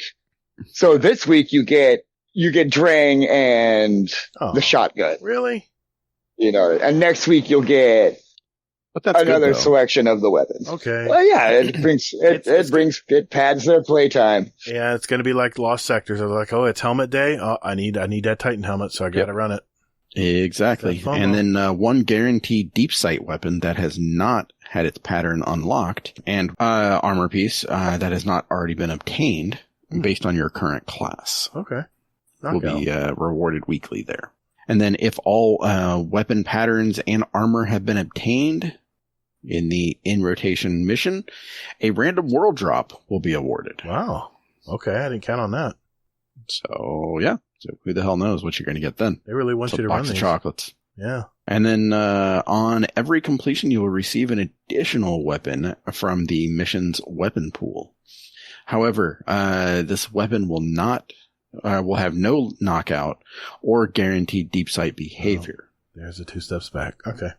It's like 3 steps forward. Like, all right, Bungie, yes, you're doing it. You're doing the right thing here. And, oh, wait a minute. Wait, what now? It's like you got to read the fine print. Oh, okay. Do you even Destiny, man? Dude, just let everybody have it. It's the end of we're wrapping it up. They've got to have a whole department of people just sitting there. What are they afraid of? Coming up with ways that they can mute or take the edge off of every good give. I've never seen so much FOMO, man. I don't know what Bungie is so afraid of. I don't know why they're so worried about people just farming stuff. I just don't get it. Do you know what it is? I mean, do you know what that department is? I'm picturing like they walk in and like Bungie like gives them a wet blanket and says, here, go. Go, like, welcome to work. Here's your wet blanket. Go piss on some stuff. Wow. So go see what you can do to make things a little suckier, Hey, you know what? This is probably from the higher ups. I mean, these are people just taking their marching orders, right? So we can't fault them, but I just sometimes wonder, what's the decision process here? I'm just saying. Okay. I don't know. So, I mean, you listened to whatever last year's, game developers conference and their bit about over delivery, and they have had a plan. They've had a model and a plan since Halo. Oh yeah. And what we're seeing is the fruition of all the research and psychology and behavioral science all coming to take your fucking money, bro. Mm-hmm. But here's the thing, though. So I'm in these courses to be a business analyst, which is basically like Bungie's wet dream, because that's all they do is collect data, analyze the data, and then they go from there. Yep. But the thing is, though, is you still have to, data can't tell you everything. You still have to, like, kind of figure out, like, you know, like the player experience.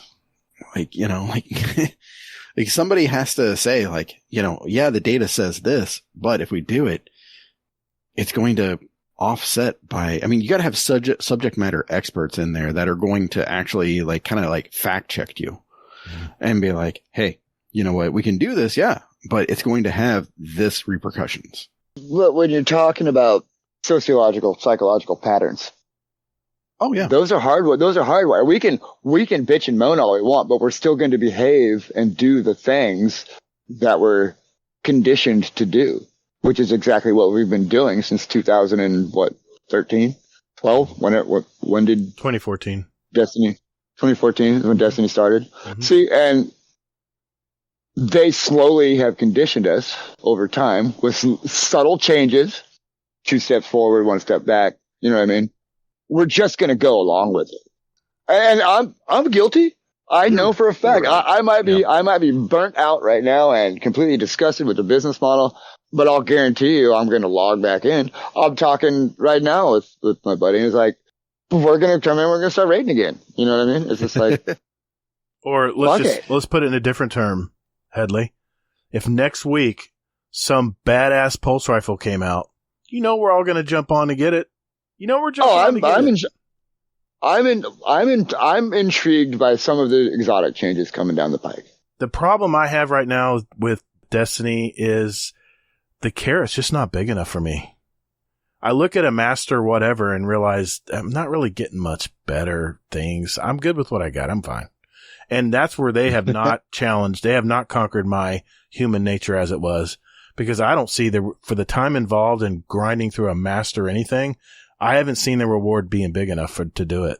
What about Guardian rank 11? All right. Alongside the mission rewards, there is also a weekly challenge. This weekly challenge has the same armor and weapon pool as the exotic mission, which is in rotation. So the challenge rewards will be output at pinnacle power and will prioritize the rewards in the following order. 1 guaranteed deep sight weapon that has not had its pattern unlocked.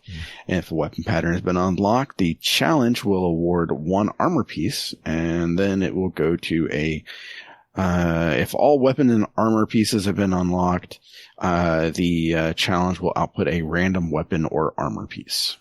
So, additionally, the exotic mission gives bonus progress for the Xenealogy quest from Xur.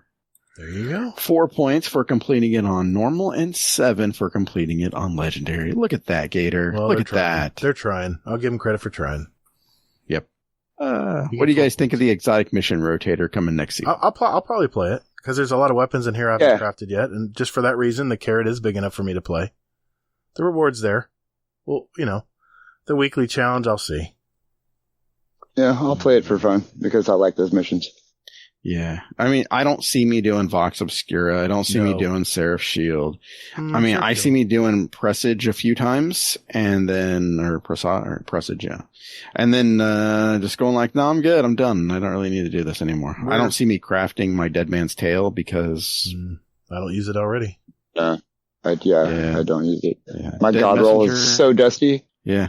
But I mean, I miss Presage. That's a fun mission. That's a fun one. It was a lot of good times. Yep. But hey, guess what else is here? What? A developer insight recap. Oh, yes. Out of curiosity, Headley, which class do you typically main? Well, I have to say Titan. I do proficiently play all class, and all 3 of my tunes are Pinnacle and everything geared up and masterworked and everything. So, but I started Titan, and that's what I ran specifically for 3 years. Okay, cool. All right, so I will lean on you for Titan feedback. So I will go ahead and start with Hunters here. And this will be so for Hunters, the changes for exotics are going to be Knucklehead Radar. They said, hey, this shit's lacking. What can we do? You know what? We have another exotic that sucks. Let's fucking merge the two. Let's make this the love child of Foe Tracer and Knucklehead Radar. And they said, all right, let's fucking do that. That's an actual transcript from how the whole conversation went.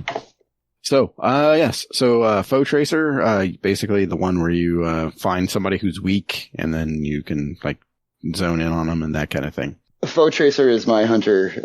That and Gerfalcons is my PvP builds. So it looks like you're going to love the new Knucklehead Radar. I'm going to try. I will definitely give it a try. Yeah. So that asks then, what the fuck do they do to Foe Tracer? Because they just basically, took the shit off of there. Right. So Foe Tracer, what they did is they gave it the monochromatic maestro artifact perk. So when you deal damage with one of your abilities, you gain damage or a damage bonus to the weapon that has matching type. So, and see, that's fucking pretty powerful, dude. With the synergy aspects of what's going on now. Yeah, but even better though is that additionally, when you defeat an enemy you've damaged with one of your abilities, they will spawn a basically a collectible object like a ionic trace or fire sprite or something like that, or a void breach. Lucky Raspberry. You want to talk about some shit, man. So the exotic still expands the chaining capabilities of arc bolt grenades. But now, instead of basing the grenade energy on those chains, each time you damage an enemy with a lightning strike from the jolted condition, as well as each time you pick up an ionic trace, you gain additional grenade energy. So we've also given this grenade the intrinsic ability to stun overload champions. That's important. Now you don't have to jolt them and then trigger the jolt on lightning strike just to stun them, making these grenades a more reliable tool against overload champions. And then renewal grasps. We've undone the previous nerf to Duskfield grenade cooldowns when using this exotic. Have fun, PvP. Oh, yeah. Jeez. Fucking stasis. It's the ice show. It's the ice show. Can we have a moment of silence for all of the tears that are going to be shed by Gator whenever he gets frozen now? Oh, I've got a counter, so I'll wait till the Warlock part comes. All right. That's if you play Warlock. Titans. Oh, shit. Okay. So something tells me that you may want to pay attention. Icefall Mantle, Doomfang, Pauldrons, Path of the Burning Steps, and Eternal Warrior. In Season 21, they made changes to make the shit basically where you do damage that matches your subtype. You get bonus damage, good shit like that. They're basically doing the same shit here. So Icefall Mantle for Stasis, Doomfang for Void, Path of Burning Steps, Solar. Eternal Warrior will be for Arc. So, Hey, ACDO feedback fence. They were like, hey, this shit's worthless. What should we fucking do in PvE? They're like, should we just delete it? No, and then one guy's blown it. Still. Okay, what they say here is taking melee damage causes you to emit a burst of damaging arc energy that jolts targets, consuming your armor charge and dealing more damage based on the number of stacks consumed. So I wonder how much damage you're oppressive. Yeah. And that's, it's mainly PvE, I'm guessing. Mm-hmm. I mean, how much damage is that shit gonna do? I mean, it's gonna have to fucking chunk a boss. Like, I don't know. It'll scale down for bosses, believe me. It'll take out a group of ads in a heartbeat, but when you're talking about trying to do some boss damage, they're gonna do something. Yeah. Either they're gonna bump up the ground stomp mechanic or just scale the damage multiplier down. Yeah. That's what I'm thinking too, but it's going to have to be something major because that's not sexy. I'm sorry. So Hellfire Heart is getting a buff, and this one actually looks pretty decent. So, this exotic often stands in the shadow of the more ubiquitous Heart of Inmost Light because nothing is as good as Hoyle. Because it's neutral. It's not class specific. Yeah, exactly. To remedy that, we've removed its base energy to solar abilities and replaced it with a perk that will let you build more into sunspots. Okay. We think you'll be seeing many more sunspots on the battlefield as a result. Right. As for the perk that greatly increases the ability regen rate when your super is fully charged, yeah, we left that in too. Wonderful. That is going to be some shit. It better make you fucking radiant. It better make you radiant to step in fucking sunspots. Otherwise, what's the point? I'll just step I in can't and burn imagine up. that. Well, Yeah, you're man, running it's Titan, so, you know. I'm not playing Titan. I'll be fine. Because that burn that kind of killed an aspect of Solar Titan for me when they took the damage buff away from standing in one. Yeah. Mm. You know what I mean? That was they made up for it in a couple other areas, but not so much. I just never got over that. Yeah. So what do you guys think of these changes? Anything stand out to you as being like super duper sexy? Yeah, they all sound interesting. As far as what they're doing with Path of Burning Steps, they should have just left that shit alone in the first place. Yeah. Honestly, Yeah. they gutted one of my favorite solar builds when they made that damage stack all. Nah, Yeah. I really don't think that. Well, I hope you're paying attention. Uh-huh. All right. Warlocks. Good part. The Astrocyte Verse. Mm-hmm.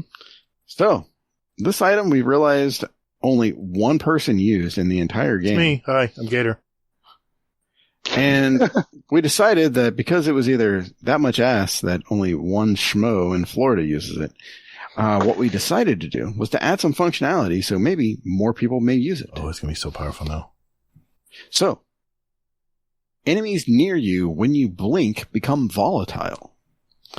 Additionally, when you're using the Nova Warp Super, the Dark Blink ability no longer consumes super energy. What are you doing? I won't be using Nova Warp, but I do use my Astrocyte Verse because I do blink. I'm one of those blinking warlocks in Crucible. Love doing it. Dude, do you not understand what that's going to do, though, with the Nova Warp No, Super? I They get it. already buffed it, I and know. they already did a bunch of stuff to The it. problem is a roaming super. I'd rather still have my Nova and just How is shut that down the other super. Problem. I know. No, but there's Well, some people who know how yeah. to use it, man, and they're deadly with it. It's not going to be Oh, me. yeah. Yeah. Well, now they're going to be even deadlier because now they can blink the fuck around. It'll be and like the what's the one super the hunter has where they go invisible and they'll just last forever. Spectral blades. Spectral Spectral blades. Yeah, it'll just be like that where it'll just be annoying and you might get killed twice when you spawn back in your own damn spawn. That's all right. Well, yeah, because you can blink like a motherfucker. Yeah, without using energy. Yeah. Yeah. So you're going to use your energy once you emit the burst. I mean, that's Right. That can be fun to play with. I might try it. We'll see. Yeah. Yeah. On your breaks from Titan, yeah. So, Geomag Stabilizers. Whoa. often- Whoa. Hold on. What's great about Astrocyte Verse Oh, fuck me. is I used to use Astrocyte Verse to blink further and ready my weapons quicker for those charging shotgunners and whatever people who charge you. You know, now, I was going to ask at the end. Oh, like, okay. But Sorry, I couldn't help myself, man. When I heard this, I was like giddy as a schoolboy. This was so much. This is going to be so much fun. So when the shotgunner comes running at me, I will blink and then turn around and come back at them with their back turned to me. But now they're going to be volatile. It's going to be beautiful. People are going to be annoyed by me that want to charge me. That sounds sexy. It's just I like that. great. I like. It's going to be fun, man. I'm sorry. Go ahead. You should try these next season when you lose the bet, Hazel. Just saying. Who else, Hazel? What? I fell asleep. Sorry. Are you again. done? Yeah, I'm done. Gushing about your astrocyte verse I'm love. Okay. All right. Yeah. So geomag stabilizers. We've often heard calls to restore the perk that lets you top off your super energy by sprinting. The legacy of that incentive still creates some pretty silly play patterns.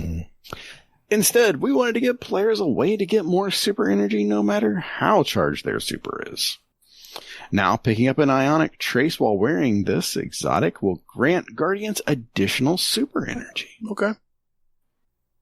Yeah. It's going to be interesting to put that on my my Vesper build. There you go. Use that instead of Vesper and see how quickly I can get my super. Hey, does anybody remember Wings of Sacred Dawn? I remember. I used to snipe with it. Now, yeah, I remember like a bird. Back in the day of original SBMM. Yeah. That motherfucking flaming angel over there across the map that's shooting me in the face.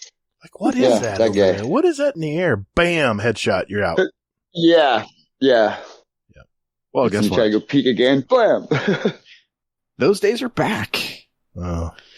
So what they found out is that, when they were up in the air, reloading would typically cause your float to end. To come back down. Yeah, exactly. So Bungie's like, you know what? How can we be assholes to people? And they were like, we don't have a PvP team, so let's just go ahead and just fucking throw some shit on a wall and see what sticks. And they were like, you know what? How about each kill, it reloads the weapon? Oh, Lord. So, Solar excuse me if I'm wrong. Solar weapons, yeah. Yes. I'm going to interrupt from here. reserves. Each time you get a kill while aiming down sights. And then the good Timon over here, or no, I'm sorry, no, the good guy who wrote this goes, try this one out with Xenophage. All right, Carl, go back in the corner. Carl! Come on, Carl. You had your input. Go back to Gambit. Because they're going to be using it in Gambit. Yeah, that's why Carl came out of his little cage. Hey, guys, we could try this. Try Xenophage on this in Gambit. Come on, play Gambit, please. Yeah. So, Winter's Guile. Due to the nature of the Stasis Warlock's melee ability, this exotic was previously a disappointing choice for that subclass. We've added a new perk to this one. Specifically, when you are playing your Stasis subclass, now combatants encased in your Penumbral Blast melee will automatically shatter after a short delay. Holy shit. That might be willing to try that one. Don't tell Frost, man. He owns that subclass. He's deadly in the Crucible of that thing. Oh, that motherfucker's gone. Already, he's already got his build. He's already probably got it powered up and ready to go. Yeah, he's already got a build ready. He's just like, all right, is it the new season yet? Yeah. He's already got those Winter's Guile gauntlets already masterworked. Mm-hmm. He's got the ornament on it. Yeah, he's good. Mm-hmm. Yeah. He's just waiting. All right. So, what do you guys think about these exotic changes? I stated my piece. Go ahead, Headley. Par for the course. Have to see how they play out. Pretty much. All right. Ability nothing sounds over the top, except, excuse me, but wasn't pre 3.0 Solar Warlock with Wings of Sacred Dawn, and you had Icarus Dash reloading, just kept you airborne, so it didn't fucking matter. Yeah, now you don't have to worry about your Icarus Dash wearing out, though. You can just keep floating. Perfect. That might be, for a skilled player, it might be just devastating. We'll see. Yeah. And but by the way, your aim assist is 100. I mean, your airborne accuracy, I think, is very high as well. Effectiveness, yeah. It will match. Yeah. It's that between that and whatever other. The only problem is, especially if you're playing on PC in the Crucible, you're just going to get popped. I'm sorry, you're just going to get knocked out of the air. I don't care how much they give to this thing. I don't know if it's going to be viable. Maybe on console, we'll see. This most console players have that. FOV.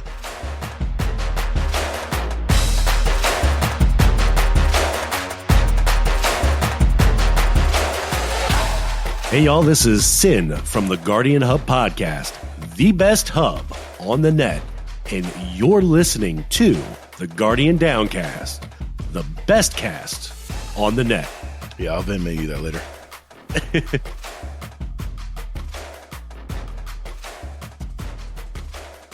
Onward, sir. All right. So, ability updates. So, sucks to be Titan. Under that category, it says here, Barricade. Base cooldown increased from 48 seconds to 70 seconds. Oof, fucking bullshit right there. All barricades. Why have it? Maximum health reduced 600 to 500, and then damage resistance versus PvE combatants increased to compensate. Okay. So, yeah, that's a straight up PvP issue there. That's lovingly creeped its way over there. I love that. Yeah, again, I had to read that a couple of times. My first reaction to that was like, why the fuck even have it now? Yeah. I mean, 'cause normally I'm using Thruster or something, or using sunspots and I'm not even using a barricade unless I'm in a GM. At which point you always want to have one that you can pop it down. That's just going to leave a lot of open flanks. But with the damage resistance compensation, it put that thought out of my head. So in PvE, first reaction was pretty bad. yeah. But again, though, everybody pretty much runs tier 9 or 10 Resil. So that's going to, bring it down somewhat anyway from 70 seconds. So I wonder if that's base. What's base? Okay, never mind. right. Yep. Exactly. Okay. Yep. Yeah, So- you gotta. There's a lot of ways to get that energy back really fast. So it shouldn't. Yeah. Okay. Balanced. I'll call that balanced. Kind of, sort of, maybe. We'll have to see. We'll have to see where it falls once you get tier 10 on there, or tier 9. So, all right. So next up, Striker type. Again, still in the sucks to be a Titan area here. Thunder Crash increased base cooldown from 500 seconds to 556, matching the other roaming super. That's because there's people with skill that can just fly around the sky and kill multiple people. Exactly. That's their Yeah, you can flybys. Mhm. I didn't know that was a thing until I got struck by it a couple times. Flown Well, by, that dude killed me and then landed on the group 20 meters behind me. How did? Yep. And I realized you do a flyby shock Mhm. treatment. So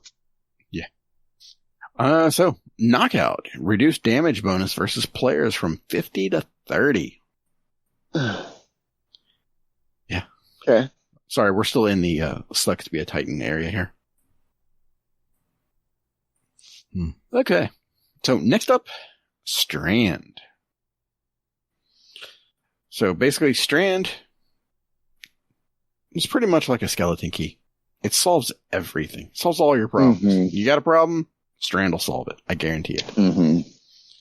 So, what they're going to do is I'm not going to go into all the details regarding Strand, but Suspend has basically been reduced from 8 seconds to 5 seconds, and that's for non-champion PvE combatants. And then everybody already runs Thread of Continuity, which used to be 12 seconds, so now it's going to be 5 seconds. I'm sorry, 7 seconds. Right. So, yeah. Ouch. 7 seconds. That's a pretty big nerf. Yeah, down from 12 seconds. So Yeah, it's going to be hard to it crowd control champions with that, Yeah, but you have to figure and that solo lost sectors as well. True. 7 seconds is still a world of time for you to get either the hell away or to burst damage. I mean, it's just going to take more coordination in GMs. A little more skill. That's it. The skill ceiling's been raised a little bit more. You got to use it quickly and effectively. Yep. Oh, and get this. Reduced base suspend duration versus champions from 8 seconds to 3 seconds. Run, Forrest, run. 4 seconds Yeah, with that's threat of continuity. Suspend and run. I'm sorry, with the way that you're underpowered, that really makes it kind of useless. Yeah. Well, I mean, Again, I mean, this is where it comes down to, I mean, coordination. It's, hey, you know what? I'm going to run Strand and I'll call it out and things like that. Sure. So, threat of mind. So with this, reduce the class energy gain based on the tier of the defeated target. Threat of mind, here it is. Defeating suspended targets grants class ability energy. Oh, yeah. Okay. Gator's quiet, so I'm just sort of stunned. Okay. Threat of generation. So this one is the one that is dealing damage generates grenade energy. So reduce the overall energy gain per damage event against PvE enemies by about 20%. That sucks. I'm going to miss using Strand. But how about some good news? Threadlings increase the damage in PvE by 30%. Tangles reduced tangle creation cooldown from 15 seconds to 12 seconds. And then Sever reduced the outgoing damage from enemies that have been severed from 30% to 40%. Strand Warlock is going to be fucking killing it. Yeah, that's going to be something. Here's hoping that the new aspects will actually help into that, you know, help into sever, because nothing really severs anything, it seems. Yeah, wishing a prayer.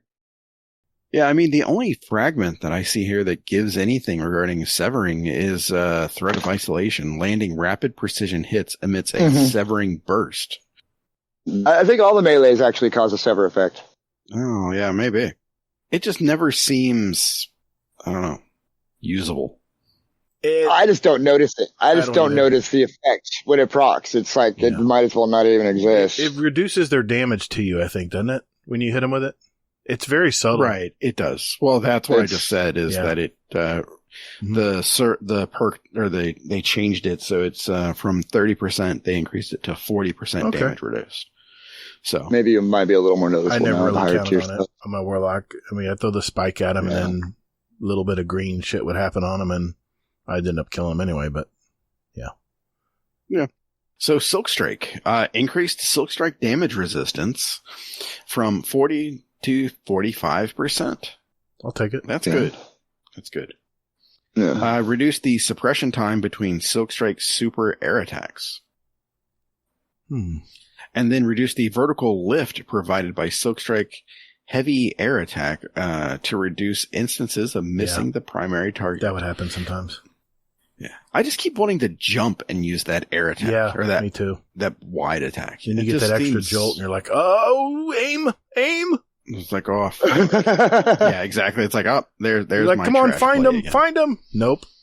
Then, Threadrunner, so this is the Hunter subclass here, Threaded Spectre, aspect is performing well in PvP, and we felt it needed a little TLC in PvE. So, increase the lifetime from 10 seconds to 12 seconds, increase the health, and Threaded Spectre now takes longer to detect nearby PvE combatants at the beginning of its lifetime. And some other changes too. So hey, the Broodweaver's Wander aspect is strong when thrown, but it's somewhat hard to use in more difficult situations, making it dangerous to leave the safety of cover to grab a tangle. It's true. So Bungie's like, you know what? How can we do something with this issue? And then one guy's like, hey, destroying a tangle, how about that? Now creates a delayed suspending detonation. Ooh. And then somebody else is like, but how do we destroy it though? And somebody else is like, oh, well, why don't you just shoot it? So yeah. And then another person's like, hey, how about we increase the detonation radius from 6 to 7 meters again in PvE? And then another guy's like, how about we go real crazy and increase the thrown Wanderer tangle detonation damage to match the standard tangle detonations? They didn't even know it was broken like that. They were like, yeah, let's do all these things. So now you can shoot a tangle from cover and have it suspend a bunch of shit. Yeah. For 5 seconds. Okay.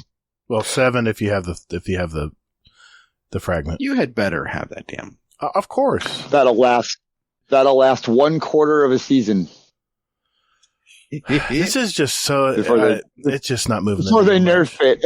It's not moving the needle much. All these changes are not moving the needle a whole lot for me. Okay, well, maybe when I get through with this list, the needle will have moved.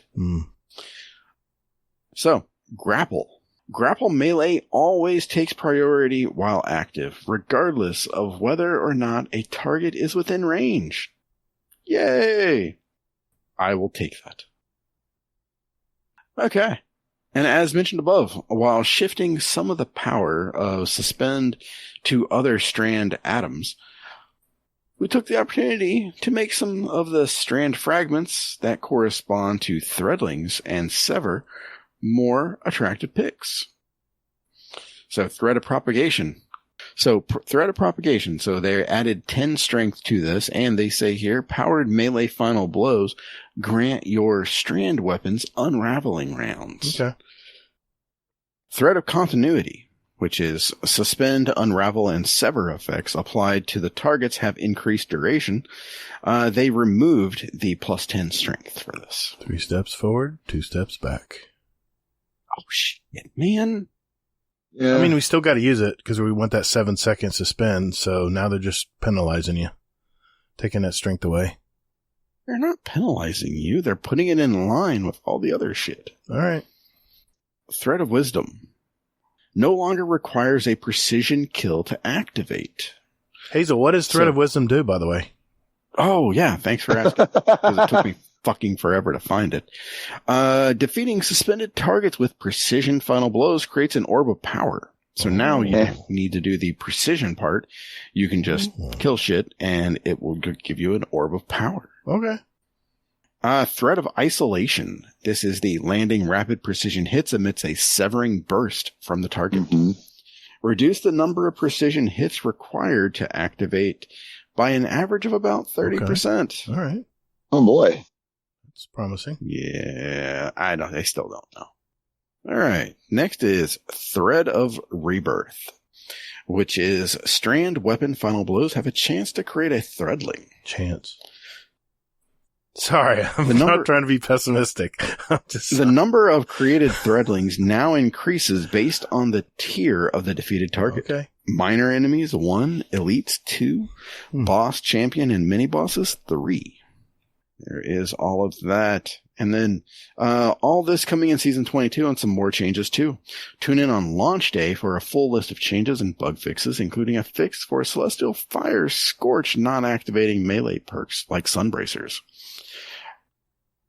There we are. So while Season 22 is getting locked in, we're working on a suite for Season 23 changes as well. We'll have more to share about Season 23 at a later date, but in the meantime, we'll be keeping an eye on your feedback on all of the Season 22 changes. So, what do you guys think of this? My interest is piqued. I'm optimistic.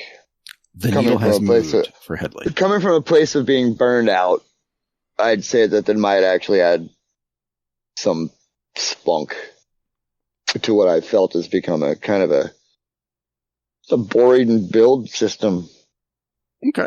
I can definitely see why you say that. Gator? You know, I thought for a minute I was going to say rip suspend, but you know, I'm thinking about it when we're doing GMs and stuff. 7 seconds is still a good amount of time. I think I'm okay with the change. I was really worried at first about suspend. I know the fact that Titan barriers and stuff are going to take a lot longer to make. I don't know. We'll have to see how that plays out, but overall, I mean, I'm okay with it.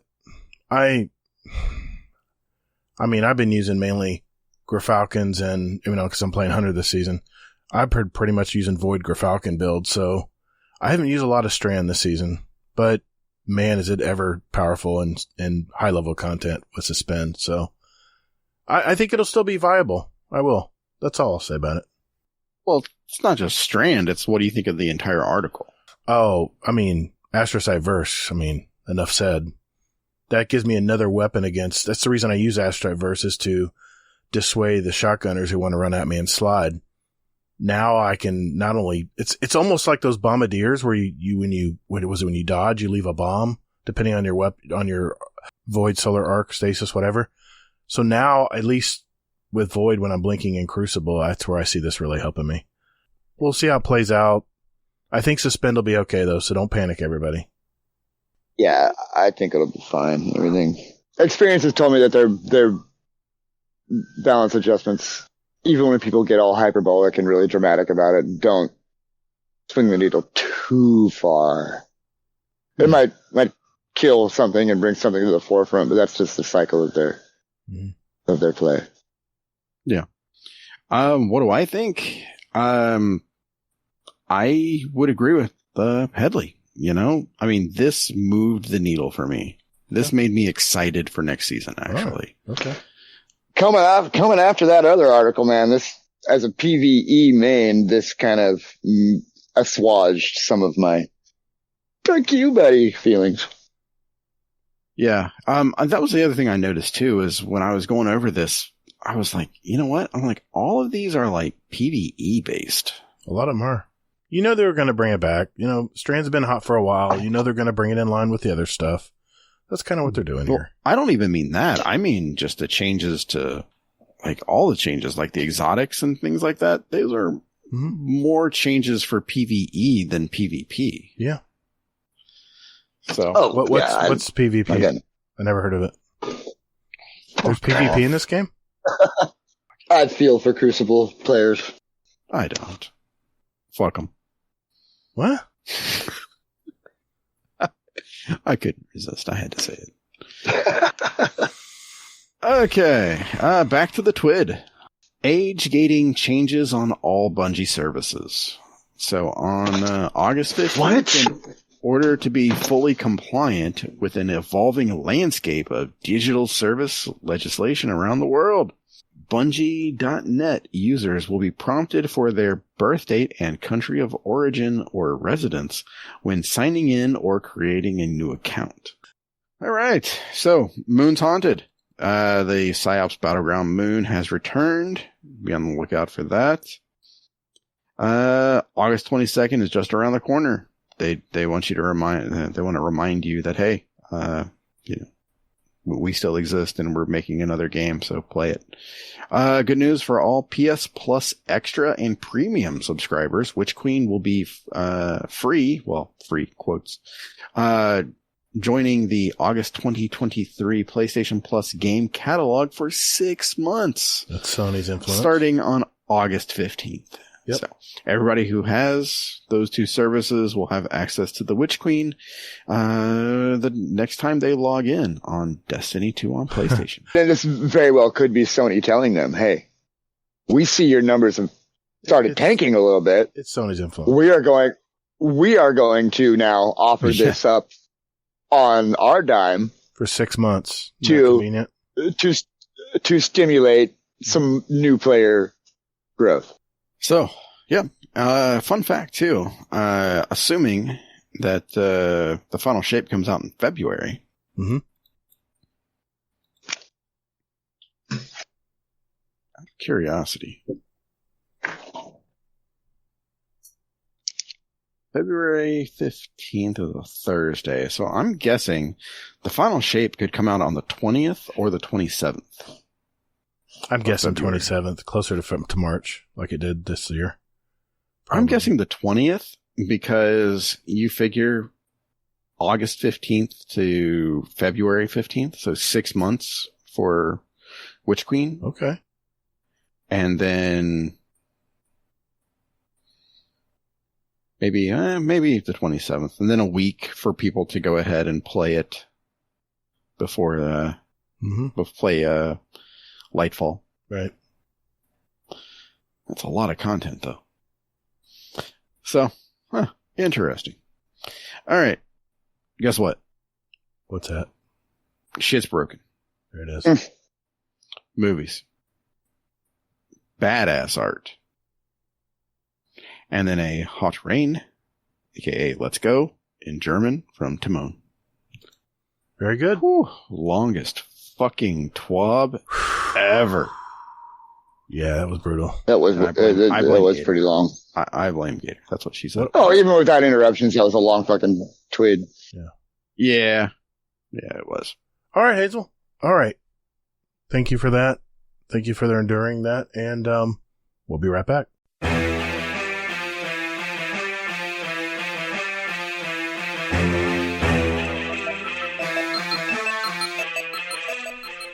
Hey, Guardians, would you like to send a question for the show to us? There's 4 ways to do it. Join our Discord server. There's a link in our show notes.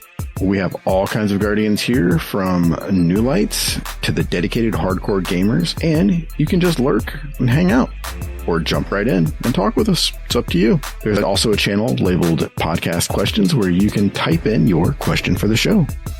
You can email us at guardiandowncast@gmail.com, or we also occasionally tweet about our upcoming show and guest, and you can respond there with your question at guardian_d_cast is our Twitter handle. Finally, you can send us a voicemail with your questions at speakpipe.com/guardiandowncast, and we'll play it live on the show. Thank you for all you do for our show. And Toddles. And later, Guardian. Hey, man. It's in the contract. That's my line. We'll see about that. Laz? Oh, no, not Laz again. Our podcast attorney, really? You're going there? Damn right, man. I pay him just as much as you do. That does sound weird, though. We're both paying him. Yeah, what the hell? He's double dipping, man.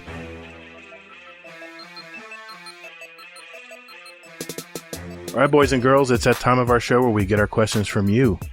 And we're going to start off with some speak pipes tonight, and these are for Headley. So the first one here is from Mr. Rodimus Prime. Question for Headley, Lamar, or is it Headley, or is it Lamar, or is it Headley bread, or is it Lamar bread, or is it bread Headley, or bread Lamar? What's your favorite type of bread? For me, personally, I like the tomato basil bread from Panera. But if I had just to get regular bread, good old wheat for sandwiches. You can't go wrong with that. It's one of the nice breads you can get over the counter. You can get it cheap. You can get it expensive. But what is your go-to bread when you're going to make sandwiches? Curious what you're going to come up with. Have a good day. Bye-bye. There you go, Headley. It's Headley! And, I'm out of it right now. What is that thick bread? Focaccia? Ciabatta? The one that we get for, like, toast? For sandwiches. Jesus Christ. What, focaccia bread? No, it's just fucking store-bought bread. This is the highbrow, thick stuff. It comes in thick slices. Talking about, yeah. Killer Dave. Yeah. Is it Killer Dave? Dave's Killer Bread's good. Yeah. But that's a little too expensive for a go-to. Well, for me, it's Nature's Own whole grain wheat. It's cheap. It's wheat. It's all wheat. None of this mixed wheat shit. It's all wheat bread. That's all I eat. Is wheat bread. What about you, Hazel? While he's looking. Yeah, while he's looking, I'm going to go with good old seeded rye. Oh, you and my wife, man. Like the rye bread. Okay, my everyday tuna sandwich, peanut butter and jelly is fucking artisanal. Damn. Artisanal. Thick, soft white bread. I don't know if this might be a West Coast thing. In the air. Damn. I'm pretty elitist when it comes to the shit that I put in my body. A thick bread. Damn. Okay. But if I'm going to a real bakery, probably the freshest, whatever's fresh right there. I like all those different round loaves. Oh yeah. But like I've said, bread is life. I don't know that I have a bread is life favorite. Man. Bread is awesome. It really depends on what's going on it. I have another question for Mr. Headley Lamar from good old Uncle Scumdeath. Here we go. Hello, Scumdeath here. Question for Headley Lamar. Hey, dude, how's it going? Glad you're on the show. Can't wait to listen to it. My question for you is, what's the best gig you've ever been to? One that blew you away? And have you ever been to a gig when you weren't sure of the band and they blew you away? I went to Bloodstock once, and System of a Down were headlining. I was like, System of a Down, oh, they're all right. Oh, they're not too bad. But when they come on, it's probably one of the best gigs I've ever seen, and I'll never forget it in my entire life. So yeah, they're my questions. You. Good question. Yeah, absolutely. Yeah, actually, and we're going to take this back to 1990. The band that I took my girlfriend to see that I thought was going to fucking suck was Poison and Warrant. Really? And Warrant came on. Oh, Warrant. No, Warrant. Warrant came on, and after their fucking Cherry Pie song, like all the men in the crowd are like, "Fuck you, dude!" They broke down and they said, "You know what? Fuck this," and they broke down into some like heavy shit. No way. Just for like an ad hoc breakdown, and it was pretty Slayer-esque. Nice. I'll put it that way. And so, yeah, that kind of blew me out. What was the other part of the question? Because who was a band that you didn't? Well, that you didn't. Yeah, that was word. that was the Wars. No, what's your favorite gig? What's your favorite gig? Blew me away. Best My show. favorite fucking gig ever. Fuck. God, there's so many. I'm gonna have to give it to Cattle Decapitation and Dying Fetus. Actually, that was Scumdeath knows who those are. yeah, Total and dude, it was just fucking intense, dude. And if you get the chance to see Cattle Decap, if they ever come over there, which I'm sure they do all the time, check them. Nice. I have one more from Scumdeath for you, Headley. Hello, Scumdeath here again. I've got another question for Headley Lamar. Hey, dude, what is your perfect guitar setup? Like guitar and your head, and what cover to use, and any pedals? I don't use pedals because I'm hardcore enough. You. Nice. Don't use pedals. That's what he said. Bro, I don't play. Yeah, we kind of established that at the beginning. So, I mean, for me, a fucking Epiphone is fine. But if I did play, I would want probably a Vader stack and a Marshall tube head, probably a classic 60s. I don't know all the numbers and They always stuff sound like really that. good too. They have the distinctive sound, those old ones. Nice. Well, it's that original English distortion. Mm-hmm. What he says he needs, he doesn't use pedals, so he's relying on some of that shit. Yeah, right. Nice. Okay, that's. So I can tell you my microphone is a Shure SM58B. Nice. So Cool. Sure makes good stuff, man. that's the best. Hazel, I wanted to ask you this, man. What's your best gig, man? Or what's your best gig you went to that you did? Or I'm talking about show that you weren't counting on much and was much better than you thought. Do you have one? It's a good question. You can either or it. Best show or one that blew you away that you didn't count on.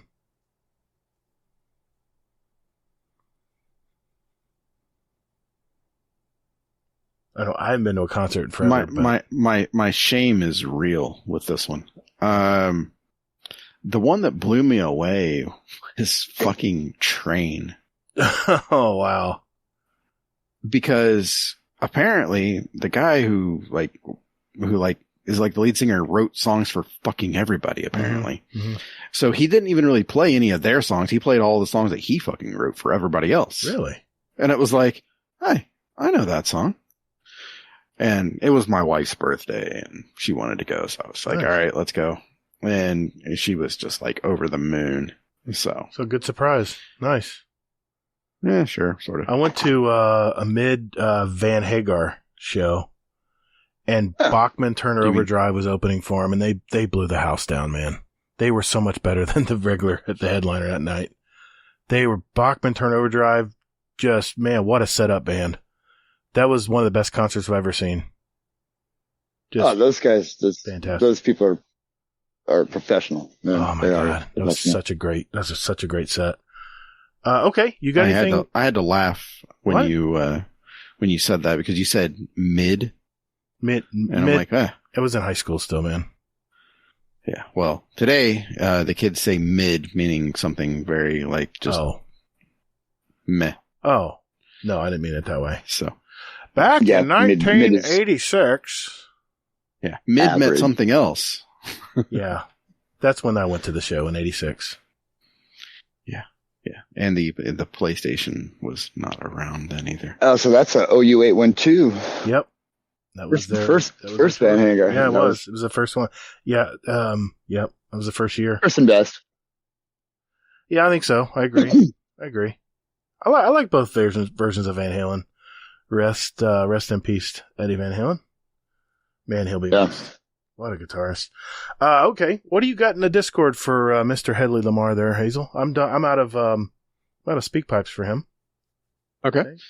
So from Scarlet KM, what was the craziest thing you saw in the mosh pit at a show while you were playing? While I was playing? Well, being that we never got much more than like regional recognition, you know what I mean? I saw some pits. I saw a lot of people with crossed arms nodding their head, which is what you see at a lot of underground shows. Big pits usually only happens at the big headliners. Craziest thing I ever saw in a pit. I've seen sex. Yeah. I've seen skinheads getting fucking tanked. That's probably the funnest shit I've seen, honestly. Dude, I got stuck in a mosh pit. That is not fun. Not fun. I run mosh pits. Well, I used to. I'm old now. I'll never do that again. All right. No, you gotta be down to get hurt, bro. Yeah, I was not prepared. Yeah, I was not prepared. I was not prepared. I was not. A lot of people aren't, and then it's all bad. Yeah, definitely. All right. What else okay. Question from Blackbird. Question for the mead connoisseur. If Dimebag Darrell, the guitarist from ZZ Top, love you, Gator. This is, you're never going to live this down. This is never going to go away. Damn, it's going to be inside joke forever. Yeah. Were to play Destiny 2, what subclass would he play? In other words, in your opinion, what is the most metal subclass in the game? Well, the most metal subclass is Titan, but guitar players are wizards, so he would be a warlock. My answer. Yeah, I'll agree with that. It's hard to argue with that. I think of a striker Titan. Just the electricity everywhere. That'd be Phil. Yeah. The Titans are about smash. All right, I got one here for you from Unbound Flames. Okay, we are all asking about the GOAT in the room. Who is your Tim Conway to your Harvey Korman? I've thought about this, but the only connection is Carol Burnett, so I'm going to have to go with Carol Burnett. Yeah. Classic. So awesome. She's still alive, isn't she? I think she's still alive. Yeah. Mm-hmm. So, she was in Better Call Saul. That's right. That's right. The mother. Yeah. Yep. Danger Powers has a question for you here. Question for, how do you say that? It's Headley! What's the best Mel Brooks movie? I'm gonna go with Blazing Saddles. That sort of seems just for the overarching subject matter. Right. Just for the overarching subject matter in it. But History of the World Part 2 is awesome. Mm-hmm. Spaceballs is awesome. Yeah, the worst is still good. Men in Tights is a horrible Mel Brooks movie, but it's still really good. So it is. Yeah. Yep. We're men in tights. Men in tights. That's like asking what's the best Matrix movie? Monty Python movie. Oh, sorry. No, Monty Python movie. It's a matter of perspective and where it is. It's true. What you know what I mean? So the Life of Brian's awesome. So is Search for Holy Grail, and it's it's more of an overarching view of all the work as opposed to a favorite. More about what it all represents than what it, you know what I mean? So, yeah, I have to go with Blazing Saddles as my favorite. Heyoka, question for Mr. Lamar. Will there ever be a Lamar Scumdeath collaboration? If so, what would the track be called? There could be. Distance riding is hard. I don't, he's probably, I assume he's like me and he's not really into the whole technology bit of it. So if I'm ever able to get War Crab over here, oh boy, which I'm trying to work on, should they get a chance to come over, I'll book them some shows. Oh yeah. It could be a possibility. That would be awesome. It's one of those things he'd have to come up with he'd have to sit there with his guitar and riff, and I would make throat noise at him until something clicked. Well, I think that'd be great. I love his playing. I love it. His tone is awesome. Nice. All right, let's go with the speak pipe here. This is another question we got a question actually from a newer member, the Third Stooge. Hey guys, Third Stooge here. I'm a new member to the Guardian Downcast family.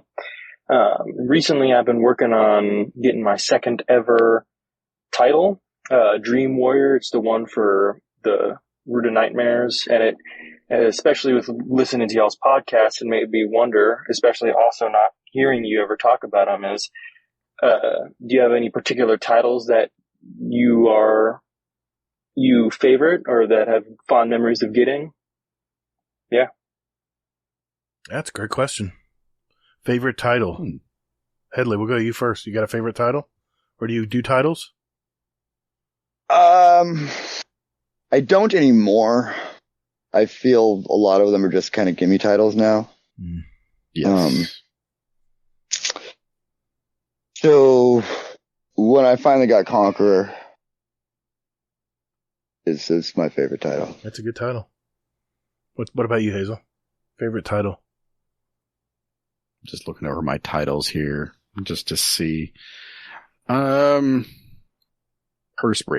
There it is. That was a hard one to get. I almost had to do all the eggs and stuff like that. You had to climb and find those things. God, that was bitch. I just enjoy the name. The Dreaming City is a bitch. I'm sorry. That's so layered. I didn't have the patience to wait weeks for shit to fucking unlock. I'm cool with the curse rotation. That curse cycle killed me.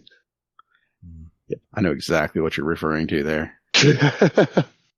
I'll be honest, I looked into that shit. Do you? What about you, Gator? I mean, I know what your answer is going to be. It's the answer you always give whenever we talk about titles. What is it? Wayfarer. Yeah, you know me. It's because you can't get it anymore. And it took forever to get it because some of it relied on RNG. Some of it was just, damn, man, it was just so much grind to it. And it had its challenging parts too. But it just shows me as an old school player. That's the reason I like it the most. But, I like Season of the Drifter. I like Undefeated too.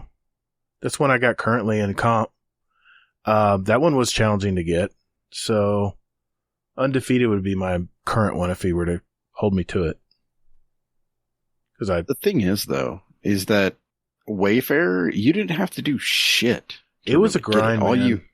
All you had to do was just be there and do a thing. True. Like, you didn't have to shoot your gun for any of it, I don't think. Oh, yeah, you did. Because, well, no, it was all just, like, go here and collect stuff. It was all, like, finding collectibles and things. See titles. Which What season was that from? Or what? Where is it? It's the Mars. It was the Mars. It was Destiny. Is it vanilla? Is it a vanilla title? Absolutely. It's not available. You can't get it anymore. Okay. Yeah, no. Well, it's a lot of those from like the one I wanted so bad was Blacksmith. I that Starling that ship. Yeah, I mean, I'll always say that one because it just took me the longest to get it, and once I got it, I felt like I accomplished something. The titles today are a lot easier to complete, and at least I think they are. If you got a good team to run a lot of challenges and stuff, you can get a lot of the raid ones pretty quick too.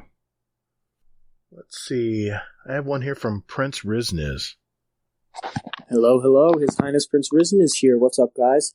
I just got a couple things I want to talk to you guys about, ask some questions. I'm currently on KSL, which is Utah's news, online news source, stuff like that. I'm in the classified sections, and I'm currently looking at a 2015 Dodge Challenger SXT, 6 cylinders, 3.4 liter engine, rear wheel drive, and I think it's sick. It's got an urban camo wrap on it. 134,000 miles, which is not a small number. But the one thing that makes it worth it to me is it's $14,500. I don't know about you guys, but for a car model that's about to be discontinued in the car market that we live in right now, that seems like a pretty good deal to me. So my thing is, what do you guys think? You think I should keep looking? Think I should go for it? Anyone who hears this, DM me real quick. I want to hear your opinions because I'm sure there's something I haven't considered yet. Because I really want this car. I've dreamed of having this car for such a long time, and I don't. With them being discontinued next year, I don't want to pass up this opportunity. But at the same time, like it's cheaper than cars, but $14,500 still isn't a small number when it comes to money. So just for anyone who hears this, I'd love for you guys to DM me. Tell me what you think and why you would or wouldn't go through with it. I guess I should probably get going. I'm still with the family. This time I'm at Lake Tahoe. Don't worry, Gator. It's like 8:15 right now, which I know sounds early, but for the past few days that we've had, that is like, it feels like 1 a.m. I've slept on floors. I've been sleeping on boats. It's been fun, but let me just say, I'm not going to be complaining when I get back to my own bed. With the show, love you all. Let me know what you think. Bye. Thanks, Prince Rizziz. Thank you. Yeah. All right. What do you guys think? Challengers, huh? First, you're doing Tahoe wrong. Yeah. He's probably doing it on the cheap. I know. He's doing it on the cheap. I get it. I go up there all the time. We've got a timeshare, so we're just spoiled bitches. It's not a V8. Fuck it. Yeah, you don't want my opinion. I am not a Chrysler person. I'm a Chevy guy when it comes to sports cars. What do you think, Hazel? I mean, the Challenger's it's a good looking car. It's a throwback. It's a throwback car, right? Style. Yeah, I love the look of the Challenger. I love Challengers. I mean, it just looks glorious and everything else.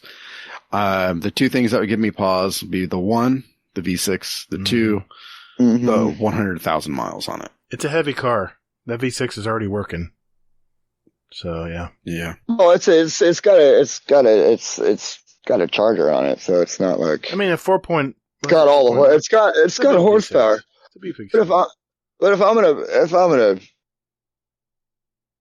you can almost guarantee if you do some shopping, you can find a V8 model for about that kind of money, with maybe less mileage on it. Okay. You continue to shop because they are going to be discontinued, but that does not make them collectible by any means. And also, you sound young. Insurance is going to kill you, bro. Yeah, man. Especially if you're in California. Yep. Yeah. So think about that. And gas. I bought a 81 Vet when I was 23. Insurance was as much as the payment. And once I sold the car at 25, right when the insurance drops in half, still kicking myself today. But yeah, I mean, if you're under 25, insurance is going to be murder, man. Until you hit 26 or 25, man, sports cars are just going to be very expensive. Yeah. Especially with all the shit going on in insurance fraud today. You can thank those trial attorneys. But that's a topic for another day. One more from Rodimus. Here we go. Good afternoon, GDC. This is your friendly neighborhood mod, Rodimus Prime. Just asking 2 questions. One, have you ever just felt like you needed a detox from social media? And if you did, how well did you feel afterwards? I will tell you that it's been a blessing. Up until the point where I have to download another social media platform for work for my new role in my job. So that's why I've not been around. And question number 2 is someone, I won't mention names, has talked about adding more events to the Discord server. Uh-oh. So I was wondering if I should do a TED Talk on how to get legendary shards and not complain about being broke on legendary shards. Do you think I'd get enough people to listen to that, or do you think I'm wasting my time? Anyways, have a good day. And once again, bye. Thanks, Rodimus. Amazing. Let's go with the first part first. Social media. Is anybody, you guys taking a break or detox from it? I'll kick this off. I left social media at the beginning of the pandemic, and I only just got back on it to make connections with the Warcraft people. And it's been awesome. Awesome. Love it. Social media is a curse. I hate it. What about you, Hazel? I want to say I left Facebook maybe 6 years ago. 5 years ago, something like that. I completely stopped. Trendsetter? I stopped giving a shit about what people thought. And I was over it. I just did not care anymore. I'm like, is this what the peak of like society is right now? Is, 2 people fucking dueling about like, Trump is an asshole. Trump's not an asshole. Mm-hmm. And I'm just like, I really don't need to see this shit. And I just went ahead and was like, hey, y'all, I'm fucking heading off and, have a good one. Yeah. So, yeah, and I'm still on Twitter, but I did do a nice little detox there. And you mean X? Yeah, X now. Oh, yeah, my bad. Yeah, the first time I saw that, I was like, what the fuck is this X thing? I was like, I'm not on porn, am I? Yeah. I was like, I had a brief MySpace, Facebook, and I never tweeted, I never TikToked, none of it. Well, I fucking miss MySpace though. MySpace. Oh my god. Oh, dude, man, MySpace was the shit. You had your own playlist. Awesome. You could put on there. Fucking awesome. Well, I'm a content creator, so I have to use social media. But I honestly, I don't really. I have a Facebook account, personal one, but man, other than to just see what my high school friends are up to, I really do not care to hear about your political beliefs. Don't really care. I got my own. I'll keep them to myself. Don't really want to hear yours. Thank you. So I, if a friend of mine is, his birthday or something, I'll shoot him a happy birthday or her a happy birthday, and I'll check with old high school girlfriends and stuff like that. I mean, you can't help yourself. Yeah. So, I mean, that kind of stuff, but no, other than that, I mean, once, 6 months in Facebook, but Twitter, X, whatever the hell it's called now. I have to keep checking in on that, especially on our Guardian Downcast account and my Todd the Gator account. So but I don't get hung up on it. I check in, check out. And I just don't spend a lot of time there. My social space is Discord. That's where I go to talk to people. Yeah. Yeah, at this point. Yep. Okay. Hazel, what else we got, man? Oh, I'm sorry, Rodimus. Yeah, we'll leave the event tab alone for now. We'll leave it for our live shows. No, I think we need to do that. Cause I want to hear this TED Talk about how to not be broke with, with legendary shards. Sure. I need break I'll tell you right now, break down everything. Stop sticking shit in your vault. Just destroy it. Just fucking get rid of it. I think I'm busy that day. Guess what? Yeah, I only have 11,000 shards. Pinky in the air. Yeah. But you know why, though? Why? I'm not spending them. I don't. What do I need to buy? Why? I guess nothing. I mean, come on. We're at the tail end of the game. I mean, yeah, they're going to do away with them anyway. Who knows for sure? No, I don't think they can get it. They can't.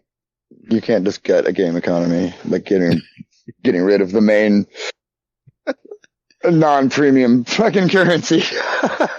Yeah. I'm teasing, but I don't spend them on anything. I mean, I can upgrade my weapons, sure, for a little bump, but it's not anything too crazy. I mean, masterworking armor, I guess, sure, but for the most part, I mean, I don't buy I don't buy Ascendant shards because I just do GMs and get them that way. Well, we're at a place where I want to say it again. I fucking got everything. Everything's masterworked. I've got the highest stat rolls I need for any build, and at this point, all the build mods are pretty much cookie cutter. The only thing I swap is subclass and exotics. Yeah. That's and it. Artifact mods. Yeah. Yeah, and artifact mods. Every armor mod stays the same. That has not changed since New Moon. I mean, most of us have our build that we love to use, we fall back on, and may have a few alternate builds, but other than that, I mean, we pretty much have everything. Well, so that means we don't have to spend anything on. You know what I mean? Yeah, but I'm still a hoarder. I still collect. What about the new player? What do they need to do? I don't know. They need to break down their. I need to exactly need to stop hoarding every roll you get. When they have the every hours roll in you the get, game, here it comes. When we have the hours played in the game, and they have all the stuff like we do, then they'll be in the same spot we are. But until then, they're not, and they want to get the stuff like we got the stuff. Okay. Yeah, they're just at a different point. I just don't think that many new players are the type of player that you are, Gator. That are the type that want to hoard, 250k glimmer and 11, 20, 30, 40,000 shards and things like that. I don't even think that it factors into the new player experience until they actually start using them. And then they're like, oh, okay, well, and then by the time they realize it, they're sitting on probably 20,000. Well, the new player collects everything because they don't know what's good, and they're just trying to collect gear. But it took me about 2.5 years before I actually knew what to look for. Yeah, I deleted a bunch. I mean, I knew Rampage was good. Yeah. Just from being a raider in other games, anything that damage increases is good. But until you understand what perks do to stats and then what stats do to how the gun feels, you don't know. It's a progression. It starts with the main perks, Rampage, Kill Clip, things like that. Mm-hmm.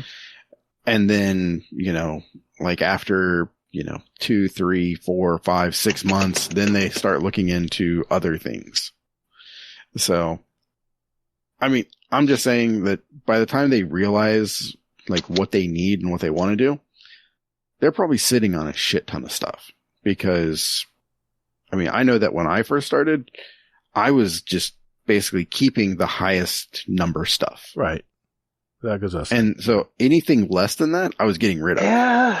When we first started, though, it was harder to get this shit. Remember when anybody who started this season now has a vault full of exotics. full. It's definitely gotten easier to get exotics and stuff. Definitely That they need to masterwork. You know what I mean? High stat armor's been dropping like fucking rain. But when you're starting a game out and you're getting blues, and all of a sudden you get a legendary, you're like, oh, well, I need to hang on to this. I don't know how good it is, but I'm going to hang on to it because it's a different color than everything else I got. Well, no, it's more so, is that number bigger than my number right now? Yeah. If it's bigger, then great. Exactly if it's not bigger, then it's trash. Wow. That's a common mental, thought process is basically, because a lot of people want to get to whatever the cap is first. Sure. And then start collecting. Then they can go ahead and start collecting after that. Bridley. Yeah, it's not the way I would do it, but okay. But yeah, I'm just saying there's many different schools of thought for things, but just like, the hoarder type people where they're like, I'm going to keep everything that I get is like, in this game, that is a detrimental, you're making your life way harder. The reason we hoard, it's mainly PvP because we'll find something they change in the sandbox and we're like, oh, I have one of those rifles with that perk. Hell yeah, let's do it. There you go. That's the reason we, that's PvP, let's cut out PvP and then let's drop our vault space by like 400 slots. Probably would. It probably would. I would not doubt it because let's face it, PvE, there's a lot of different things you can use and to make minimal difference. But there's some stuff that's great too. So it just depends. How did we get on that topic? Anyway. It is resigned now. Rodimus, thanks for your question. Yes. But yes, I would go to your TED Talk. Question from Mullet. Question for Headley. If you could have one band make the soundtrack for the D2 final shape, who would it be? Who would it be? Band. I'd like to see what Mastodon could come up with. Ooh, that'd be good. That fits the thing. Because their writing is, it's almost every album's a concept album. In that there's a theme throughout the songs on it. So yeah, I'd like to see what Mastodon would do with it. I think they could probably come up with something decent. That would be that'd be great. That'd be a great sound. Yeah, I think it'd be awesome. Anything else, Hazel? Yeah, one last one here. So from RNG Gator, freaking legend. Question for Headley. Why can you not tell the difference between RNG Gator and Todd the Gator? Because I was fucking fairly fresh, and that's what when I added, that's what the bot came up. And let me tell you, man, all those fucking name changes, people who aren't in our channel get fucking confused. Oh yeah. Oh yeah. I'm sure. Especially on themes. It took me 3 months to even, who the hell's talking now? Yeah. I mean, I almost didn't know who to respond to about what. Until I said, fuck it. Yeah. I'm just going to throw myself out there and give a fuck who responds. If for the new people in the Discord, all you gotta do is click their name and it'll give you their real username in it. So if there's any confusion in the future, a lot of people don't know to do that. So. Okay, we have lots of good questions. But I'm going to go with this one real quick here. I just kill things, Nico. Question for the show. So I understand nobody knows exactly what's happening after the raid in the final shape.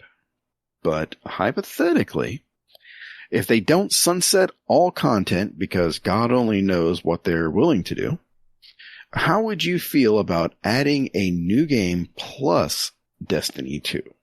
A lot of RPGs have it, where you can go back and keep your stuff and start over in story with potential of better or stronger gear.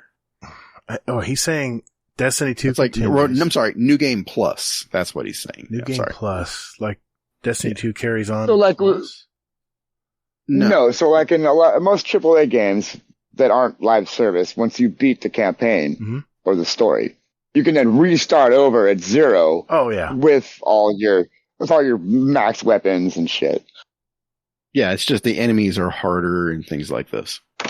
Oh, okay. Yeah, it's like essentially bumping up to a master level. That's an interesting thought. It is. It's like Borderlands, right? you start the story over? You're go to a different level? Kind of how Diablo sort of is. Oh, I wouldn't. As far as their seasonal. The world tiers and yeah, that kind of thing. Sort of. No, doesn't completely parallel, but it kind of is like that. Yeah. Yeah. Would you like to see that, Headley? I don't know that it's doable as such for a live service. Because there's no end at which to start over from. Yeah, that's true. I guess to it, kinda. I mean, or as I understand it, you could have it set to maybe like your power. Once you hit 1810 power, you can have the option to go into a new game plus. Isn't that just going up the tiers in, you know what I mean? From heroic to... Yeah. But just imagine that, though. Every enemy that you would fight would be that way. You go on patrol and you're, like, fighting... Okay, well, I'll just say I hated Neomuna like that for that reason, so no. I don't like it. There's got to be an area where you can just chill and just shoot stuff and not worry about dying. I mean, just chilling out and just shooties and looties. But the thing is, though, is that, I mean, with New Game Plus, is that it's for optional. Cool. Sure. Yeah. You can opt in. No problem. Yeah. Yeah, but that's it's for great. mastery. That's the thing with New Game Plus. Okay. I mean, if they could figure out how to actually implement it, that wouldn't impinge upon somebody's desire not to get their asses handed to them all the time, then yeah, absolutely. I love the idea. Gator? I'm still sticking to my theory that I think Destiny has run its 10-year game. I think after the final shape, either something like the Witness. You know what? Do you guys ever think about this? Everyone just assumes we're going to play against the Witness in the raid, the final raid, and we're going to kill the Witness and game over. What if the Witness wins? You ever think of that? What if the collapse still comes? What if we play the raid and all of a sudden the Witness is able to couple the two parts together, regardless of what we try to do to stop them? The collapse happens all over again. History repeats itself, right? Maybe it's the sun beating on my 111 degree heat beating on my head during the day, but my wheels have been spinning on this, man. I know I talked about last week that I think once the raid happens after the campaign of the final shape, they've already mentioned that it's not going to go through the whole year. So right then and there, we have to know how they're going to transfer us to continue to play Destiny, because so many people have said, listen, man, when I see how this all ends, I'm out. I'm moving to something else. Bungie's got to know that, man. I've been banging my head against the wall and trying to figure out what would be the mechanism that gets people over to the new Destiny game without leaving, right? So a couple different storylines came in mind. You know, just say we do play against the Witness in the final shape raid, whatever that is going to be called, and the collapse happens. What if we somehow escape the collapse? Like, you know, the Awoken did that. The Awoken escaped the collapse. It changed them forever. They aren't humans anymore. They're something else. But in the lore, they did escape it. What if we escaped it, went to another universe, and the whole game starts over again? The new saga of Destiny starts. Or what if Zur and the Nine appears and grabs us before the collapse happens? Or what if there's a Vex portal? There's all kinds of ways this could happen. How we could transfer to a different universe. But you know what? Here's the one thing that really got me thinking. We've known about Matter for so long. It's just been sitting over there in the corner. We've heard nothing about it. All we know is that they've admitted that it's going to be on the new Unreal Engine 5, right? What if? Now, it's been full time. What if? This is when I love my job. Right? So, hold on. Before we move forward, I got some clarification. So now, have they confirmed that Matter is not Marathon? Matter is not Marathon. Marathon is going to be on the Tiger engine, the same engine that we're playing on now with Destiny. They've said that Matter is a different game on a brand new Unreal Engine 5. They've already admitted that is what is happening. So we know that for fact, right? What if we transfer to the new universe and the new Destiny game that comes out is on this matter. It is matter. What if all along it's been under our nose the whole time? So philosophically, I mean, yeah, that's probably kind of like right up Bungie's alley. I mean, it would be unprecedented for Bungie to do it. They've been floating shit up under our noses for a long time. Everything they do has Easter eggs or a hidden message. I mean, look at Halo. Something in the art somewhere. Yeah. Yeah. But something in the art somewhere points to the next shape. But they've given that to us by letting us look through the mirror, so to speak, into the Traveler. Right. And that's going to be related to the final shape story. I'm talking about after the final shape. What if Matter is the new Destiny game? And it's not a new game. It's Destiny, but it's going to be a total wipe. We're going to start all over again, a whole new saga, whole new weapon systems, everything starts all over again. Now here's the thing I'm having a hard time trying to figure out. What would be the mechanical part? How would they get us into that new game, right? I'm thinking what might happen here is we play the final raid, and whatever happens there, win or lose, somehow either the witness goes down and throws a black hole at us and we transfer to another time and place, or we don't win and the collapse actually happens in the solar system that we're in now, but we somehow escape via the 9, via Xur. But then what I think, I'm trying to figure out how would they get us to order. Can we stop this? Just let me finish. Can we put a bullet in this fucking horse, Let please? me finish. Now I'm thinking, how would they get us to order the new game on the Unreal Engine 5, right? Well, what if they had an epilogue campaign after the final shape that gets us set up and prepared for the new game? And let's say it comes back in September like it did originally, not in February like it is now. What if it reset to the September release like it always did in the past? Mm-hmm. And I'm thinking, okay, how are they going to keep us busy in this epilogue to get to the new game? Well, one thing that people are going to be pissed about, right, is they can't bring all their weapons and armor over, or they can't bring some of their favorite things. What if they had a Moments of Triumph book at this end? And we kind of talked about this last time, that how they would stretch it through the year, right, Hazel? What if they had a Moments of Triumph type book, and every achievement you got completed opened up a weapon slot that you could bring with you into the new game? Sounds like over delivery.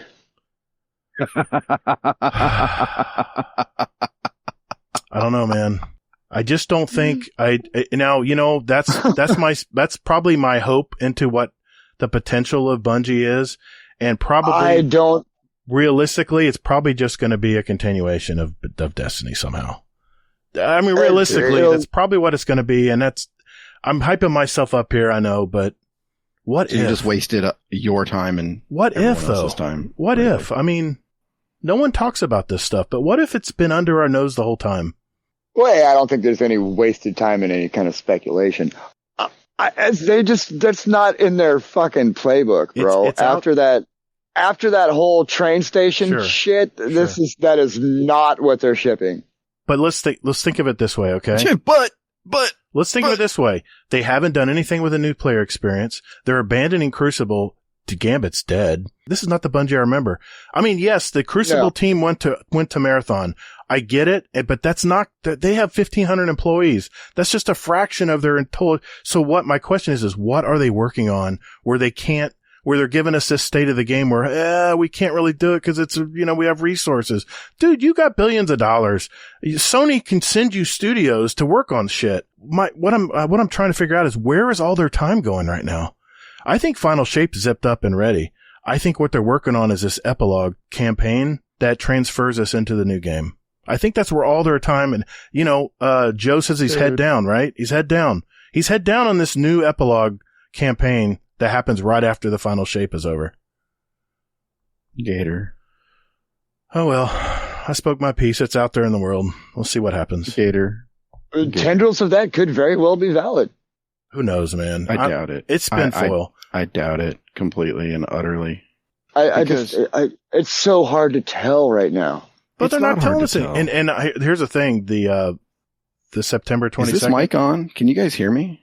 The September 22nd thing. All they're going to do is pump up Final Shape. They're not going to tell us what's going to happen after Final Shape. That's for another time. I'm telling you, you might get a blurb at the very end, just a split second of something. That's all they're going to tell us as far as after final shape, if anything. Gator, Hazel? you are unfortunately, I mean, so far off the mark with this. It's definitely my most wild one. The reason why I say that is because they are going to absolutely lose everybody if they end up pulling that, I feel. The wipe? Yeah. I don't think so. They're going to lose everybody. I think we're all tired of the game. We are, but here's the problem, though, is that they have everybody has their stuff. You're going to take it away from me again, and then they're going to have a new raid. They're going to need all this new content. Well, what else were they going to do otherwise? They have to always have new content. They're at studio. Were they just going to lay back and say enjoy the rest of this year? But how much longer until they bring back King's Fall again? Leviathan. It's not going to matter because it's not related to the new story. It will matter. I don't think anything's coming back. It will. Now that might actually sell people if they guarantee that no old content, no old weapons come back. It'll still be Destiny. What Destiny is it going to be? I think there's maybe too many assets involved with Destiny for them. Well, that's why I originally talked about Destiny Online, because they have all these Destiny 1 assets. It's all the artwork's there. It's already done. They just have to port it over. And that's not easy. I'm not saying that's easy. I don't know. No, but that would require sort of a wipe. It would be unprecedented if Bungie. I mean, see, part of what Bungie's battle is right now is battling the expectations of us foundational. And I'll consider myself as a late Forsaken inductee, that as a foundational player, that's what they're battling with us. You know what I mean? Because even I got to experience what was available through the Forges and the Gambit season, and I got to play all that shit. So, I mean, a good portion of us have these expectations, and that's where a lot of their problems, I'll reiterate, are coming from. Well, it's just fighting our expectations, and they're so set in stone that they almost have to just stop it. That's my point. I asked Hazel this last week. I said, Hazel, is there anything that Bungie can offer right now that is just going to blow you away in this game? He couldn't come up with anything. I think we're all in that boat. You don't think Bungie doesn't know that? The sentiment seems to be Destiny 3. People have been clamoring for a full-blown Destiny 3 start over. They can call it whatever. I just think it's going to be a wipe. Yeah. We're not going to get a Destiny 3. No, I believe that what we're in now would be a Destiny 3. Yeah. And instead of them just cutting it at Destiny 2 and then offering what we have as Destiny 3, that is the continuation of what we're going through. I threw it out in the universe. Let's see what happens, right? It's out there now, so just for the record, if it does happen, and holy shit, if it does happen, wow, people will come back. I don't care how pissed off. I just think that people don't want to lose their shit.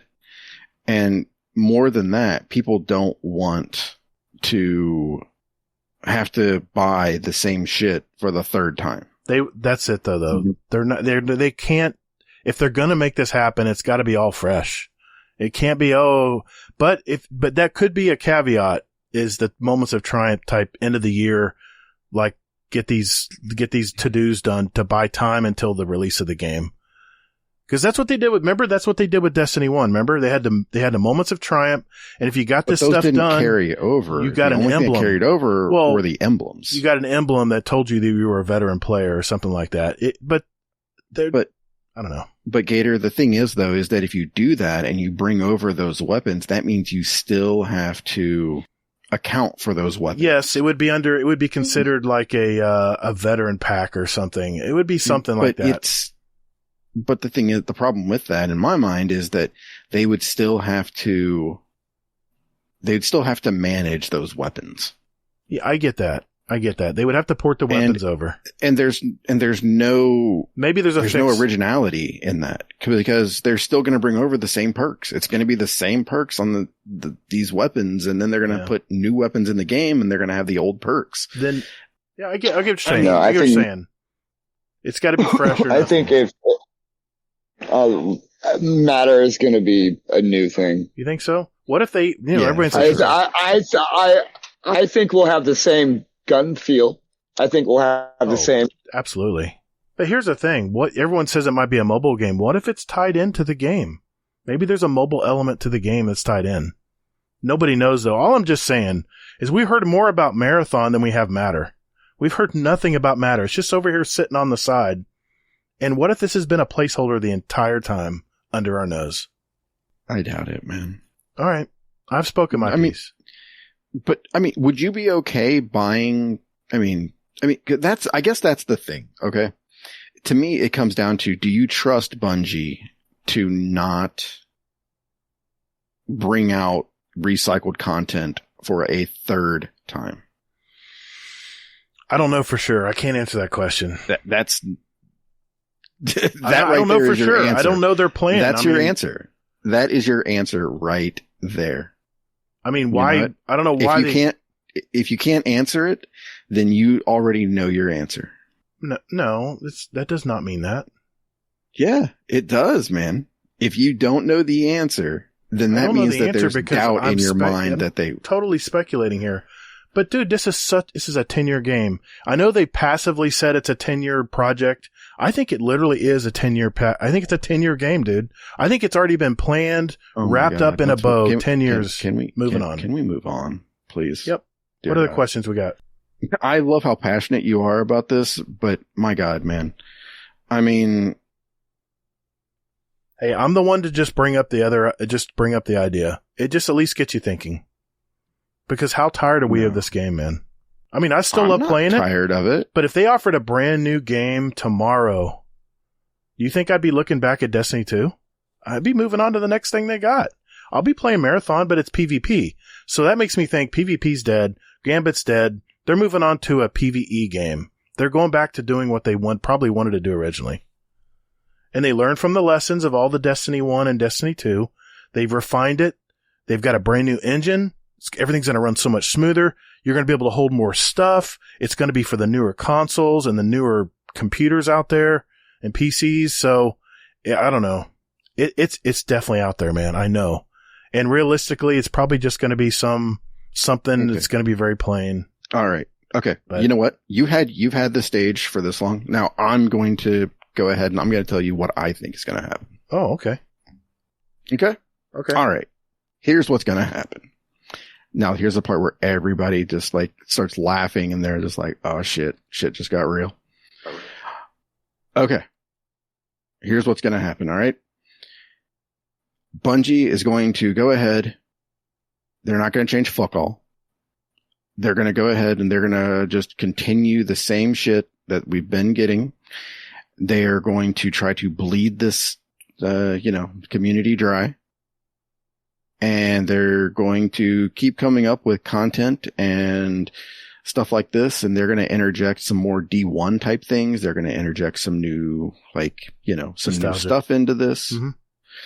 Yeah. I mean, they're going to just keep it. They're going to keep it going. I mean, we're probably going to get, the Forge weapons back. I'm guessing probably next year at some point, if we don't get it back sooner. We're going to get the Season of the Dawn weapons back. I mean, they've got this catalog that they can just go ahead and just copy paste, and they can make it seem like they're over delivering, but they're just doing the same thing that they did before. And I know I sound really, really negative here, but no, it's realistic. I'm not meaning it to be that way. Realist. I'm just exactly right. I mean, nothing that Bungie has done has told us that they are going to do anything different than they have already done. And sadly, that's probably what's going to happen. That's sad. But you're probably right. I don't know, man. Is it? I don't think it's sad. I think it's comfort.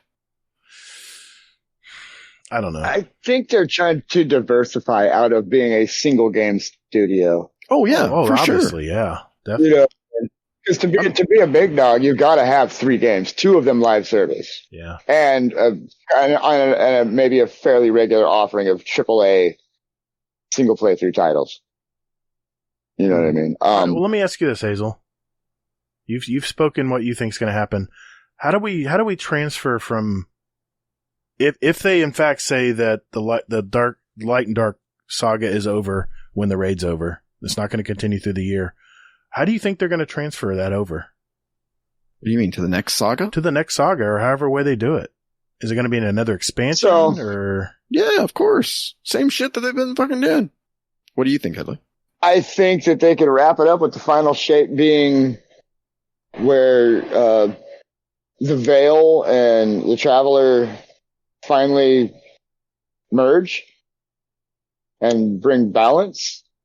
And the storyline then takes off where we are now trying to maintain this balance. That's called the collapse. It already happened. Remember? Earth was... everything was dead. Somehow the Traveler came back again and now we're alive and we're Guardians.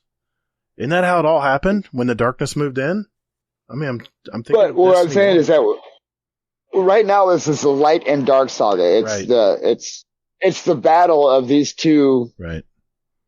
Opposite, but symbiotic, because they need each other, right? This is like the yin and yang of the universe. So kumbaya. And once those things meet, we're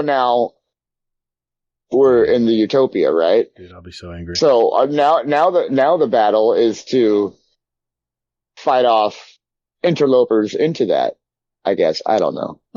They've got to keep their player base somehow. But when you're talking about, I mean, what if Marathon's a flop? Bungie will be gone, man. Bungie will be so far in debt, or Sony will just farm them out to make some crappy game that they got coming out. That's sad. Or absorb the studio. Exactly, man. They'll take all their talent and push them over to make, I don't know, Ragnarok. I don't know, something else. Who knows? That's a damn good game. You mean a successful game that, is won awards? That'll just be so sad, man, if Bungie just gets absorbed. I don't think it's going to happen. They almost happened once with the Activision thing. Yeah. I don't think that's just not in their wheelhouse. Okay. I think we beat that horse. Yeah, you beat it. Well, it was on my mind. I had to get it off my mind. So there it is. Yeah. It's out in the world. Yeah, that's time I'll never get back. Oh no, it's just a loaded subject, man. Because there's our hopes and dreams for what can be. There's what we know of Bungie, what they've said, which I'm gonna go ahead and say that they're just gonna keep rolling trains out the station, whether they're full of fucking passengers or not. Yeah. Okay. It's a terrible business model, but okay. But what have they done to prove something different, though? Exactly. I think they diverted all their attention and power to who cares? This, whatever. Who cares? My first impression after listening to that GDC presentation was, God damn, this is fucking genius. It is. They know exactly what to give us and in how much that we're just going to keep coming back. They're the best crack dealer ever. Hey, Bungie changed gaming forever for me. Maybe that's just why I cling to hope that they would continue to enhance. The problem is, Gator, is that, again, what has Bungie done to show you that they're going to do something different than they haven't already done? Are you going to go from Rise of Iron to D2 vanilla? I think they're just being tight-lipped. I don't think they want to show anything. They don't want to tell anybody anything right now. I think even in the showcase, I don't think we're going to hear anything about this. Very little. No, I think their willingness to actually interact in that kind of question and answer back and forth is not. Yeah. They're done. Fuckers, this is what you're going to get. Like it or leave it. We're tired of fucking with you. Nope, then I'll probably be playing I'd be Marathon. kind of okay with that to a degree if they came out and just brass tactics like that. it'd show more balls of the company than vacillating between doing their thing and then trying to just console the population and then going back to doing their thing and trying to console it. It's just pick one. Yeah. They may have just written off Destiny. They're riding off into the sunset. And this matter will be the next space opera. Totally different from Destiny. Could be that too. I don't think it's a space opera. I mean, from what I've seen, it's a fantasy kind of thing. There's an overlap. And I think that the smart bet is to maintain the income from this while seeing where that's going to go. Mm. And if that seems to be like it's picking up slack and on track to maybe take over, then we could probably look at a definite step back from what's going on with Destiny. But until then, I think we're going to get a lot of more of the same, but with maybe variable seasonal models. Yeah. Okay. Maybe I think they're going to come up with either longer seasons or come up with 2 or 3 different models that they can rotate to keep us from getting bored with one over and over again. And sadly, that's probably what's going to happen. That's fine. I'll still play their game. It'd be economical. I mean, I'll still play their game. I'll be more leery about that. I love how, motherfucker, you've been playing the same shit for fucking. No, I'll be more leery of the money involved because. But I'm just saying, you've been playing the same shit for 9 years. Mm-hmm. You're just now waking up to this fact. I mean, that's fine if you are, but I mean, again though, I think that you asked the question, how are they going to keep people invested? Mm-hmm. It's the story. They're going to have to do some kick-ass story stuff to get people on board and to keep them engaged. I would be more engaged with a slightly longer story beat every week of the season. Mm-hmm. You know what I mean? Give me a reason to want to come in and be vested besides just running the activity. Give me a doorway to that activity every week. Yeah. You know what I mean? I'm just trying to figure out how they move from the final shape that they've admitted that it's ending there. And then whatever else comes next. And how does that keep players? God. But Gator, I don't know why people don't fucking understand this and why it's like some big mystery to people about what's going to happen after. Bungie has come out numerous times and said that Destiny 2 will continue. Okay. They've stated that a number of times over the last 3 years. Exactly. So every time I hear some dumb son of a bitch say, well, is Destiny over? It's like, motherfucker, do you even pay attention to what is going on? Yeah, Dan Finney and I talked about that.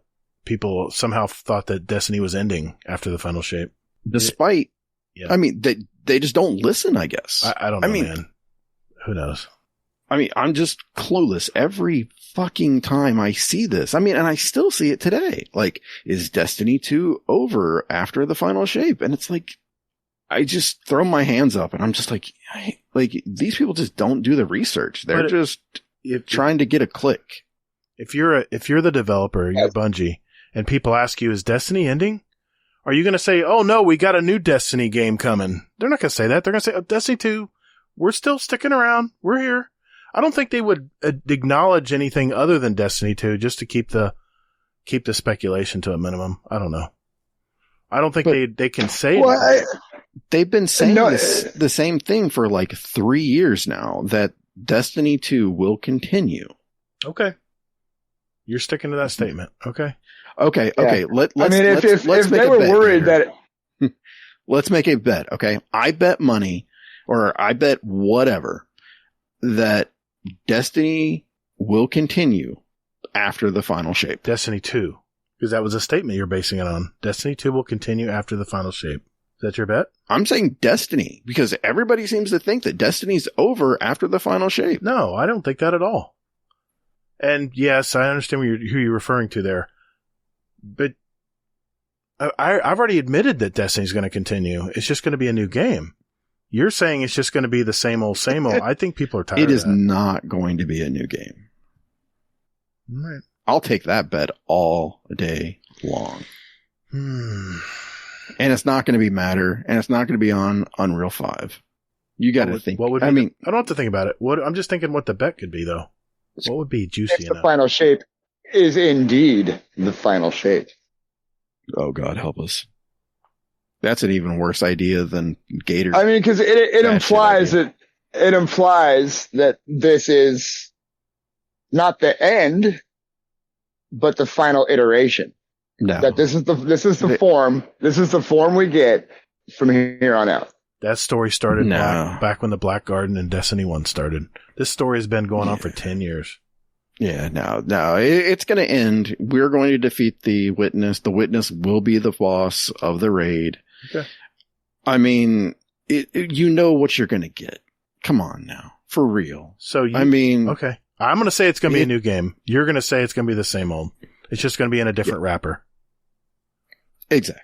Okay, exactly. I'll With take a different that bet. saga. I'll take that bet because I'm gonna stick by my prediction or my spinfoil theory. I don't care. What would be the bet though? Because we're looking. Leave it to the community. Leave it to the community. Oh shit! They make the terms. Well, we'll have to agree to those terms.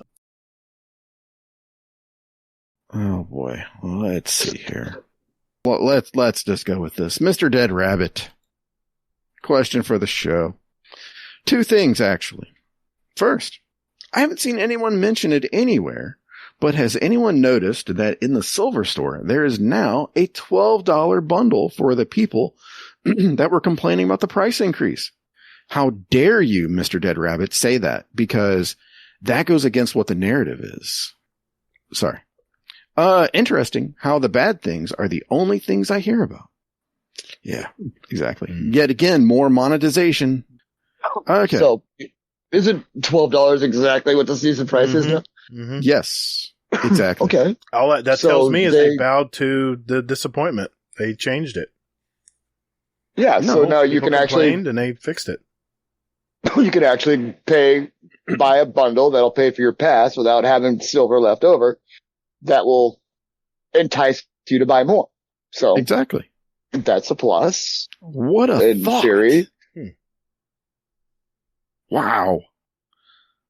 No, I don't know. Bungie is still a terrible company because they still have to pay $400 or $4,000 or however much it is to play the whole game. So, shit. I'm so glad that I bought in when I did. That's all I got to say. Yeah, exactly. It wasn't that much then. It was more. But no, I'm loving it because right now I'm sure Technical is hearing this and going like, that son of a bitch. So, and second, what do y'all think about Drifter being killed off soon, which is why they aren't updating Gambit? They sort of did something similar with Amanda before her end. Thanks, guys. That's not out of the question. They can't kill Drifter. I think Drifter will maybe somehow sacrifice himself. Oh, I mean, no. what the hell has he been collecting all this fucking matter, this dark matter for? No. Nope. Mm-mm. Nope. No, I think he will. Okay.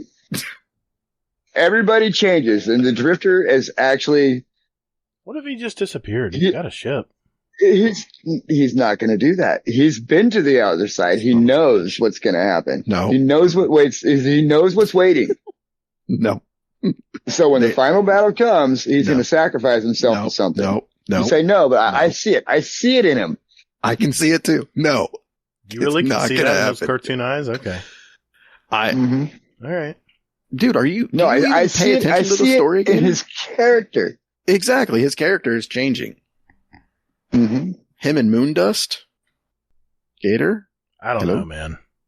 We're saying that basically the relationship he has with Eris is changing him for the good.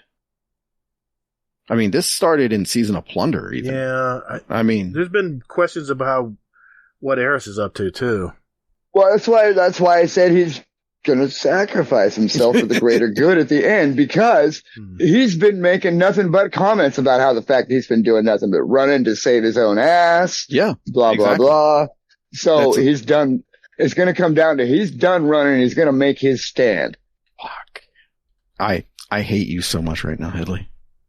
Did I just take your fucking wind out?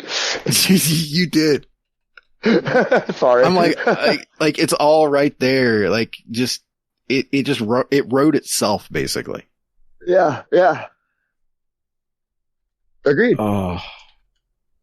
Fuck. It's gonna it's somehow gutted. his ship, Why Gambit's dying. His ship and all that dark matter that we've been collecting for him is going to be some big ass bomb, and he's going to drive it into one of the fucking pyramids or something. I mean, that's all speculation, but fuck, could be. Oh man, I'm gutted right now. Absolutely gutted. Take your steam out, bro. I went with like a safe question. There is no safe question about the Destiny talk. Exactly. Oh. All right. Hey, everyone, thanks for your questions. If we didn't get to your question this week, hey, we may get to it next week. So thank you for putting them in our Discord. And if we didn't play your speak pipe tonight, don't worry. They're not going anywhere. They're right there. We'll play them in a future show and go from there. All right. Mr. Fudd, it's been a while. Play that intro music, sir. Guardian Downcast. Guardian Downcast. Yeah. Guardian Downcast. This is an intro. Guardian Downcast. Guardian. Not copyright. Guardian Downcast. All right, thanks, Mr. Fudd. So this is the final segment of our show where we pick our song choices for our award-winning Guardian Downcast show playlist. Just a little sample of what the two of us and our guest Headley here like to listen to, and we invite you to listen to it. Just search for Guardian Downcast show playlist on Spotify and now on Apple Music. So the links will be down in our podcast description down below, so check those out and follow along to see what we add every week when we have a guest on. We now have 1,117 songs representing all of us and all of our past guests, the songs we've picked ever since our show began back in July of 2019. So it's kind of a time capsule. So I'll start with you, Mr. Headley Lamar. What'd you pick for tonight, man? I picked a story to tell from a band called Death, which is one of the originators of the death metal sound out of Florida. Why did I pick it? Oh, because... just a counterpoint to all the Dimebag Daryl talk. Oh, before Dimebag, there was Chuck Schuldiner, and before Chuck Schuldiner, there was Randy Rhoads. I'm a Chuck guy. Okay. And, I had a story to tell, apparently. Thank you, sir. All right, Hazel, what'd you add for tonight, man? Okay. I added In Time from by Robbie Robb from the Bill and Ted's Excellent Adventure from the 1989 hit. Oh, shit. Yeah. Fun fact. The reason why I added this is because I actually fallen down a well watching Mr. Robot. Oh, that's a great show. This song was on at a really amazing moment in the show. And it just like encapsulated like everything. And then all of a sudden, like the next episode, the whole thing just went to shit. So yeah, good stuff. Very cool. The song I chose tonight, since we have kind of the rock theme tonight, I had to pick a rock song. So I actually added this song to the Potato Thumbs podcast Day 3 playlist, I believe, when we were on their show last. And I really wanted to put it on our playlist, so now I have an excuse to do it. It's a song from this artist's 1997 album, Ocean Machine. It's the Metal Man from Canada, a.k.a. Heavy Devi. It's Devin Townsend and his song, Funeral. It's just too good a song. I had to add it. So, all right, good deal. Well, I want to mention that we are not having a question of the month for August because of the showcase coming up. We're going to be busy speculating about that. And so what we did instead is we're asking you guys, what would you like our question of the month for the next month, September, to be? We'll need you to put your question for the question of the month in our question of the month channel, and Hazel and I will go through all the entries and decide what to make the question of the month for September 2023. So let's hear your ideas and good luck. We've already had some good ones in there, by the way. So yeah, don't forget to add yours in there. And after the August 22nd Bungie showcase, we'll consider what to add for a question of the month for September. And since we are not having a question of the month for this month, we're having an event where we're going to actually watch and listen to the Bungie showcase on the 22nd.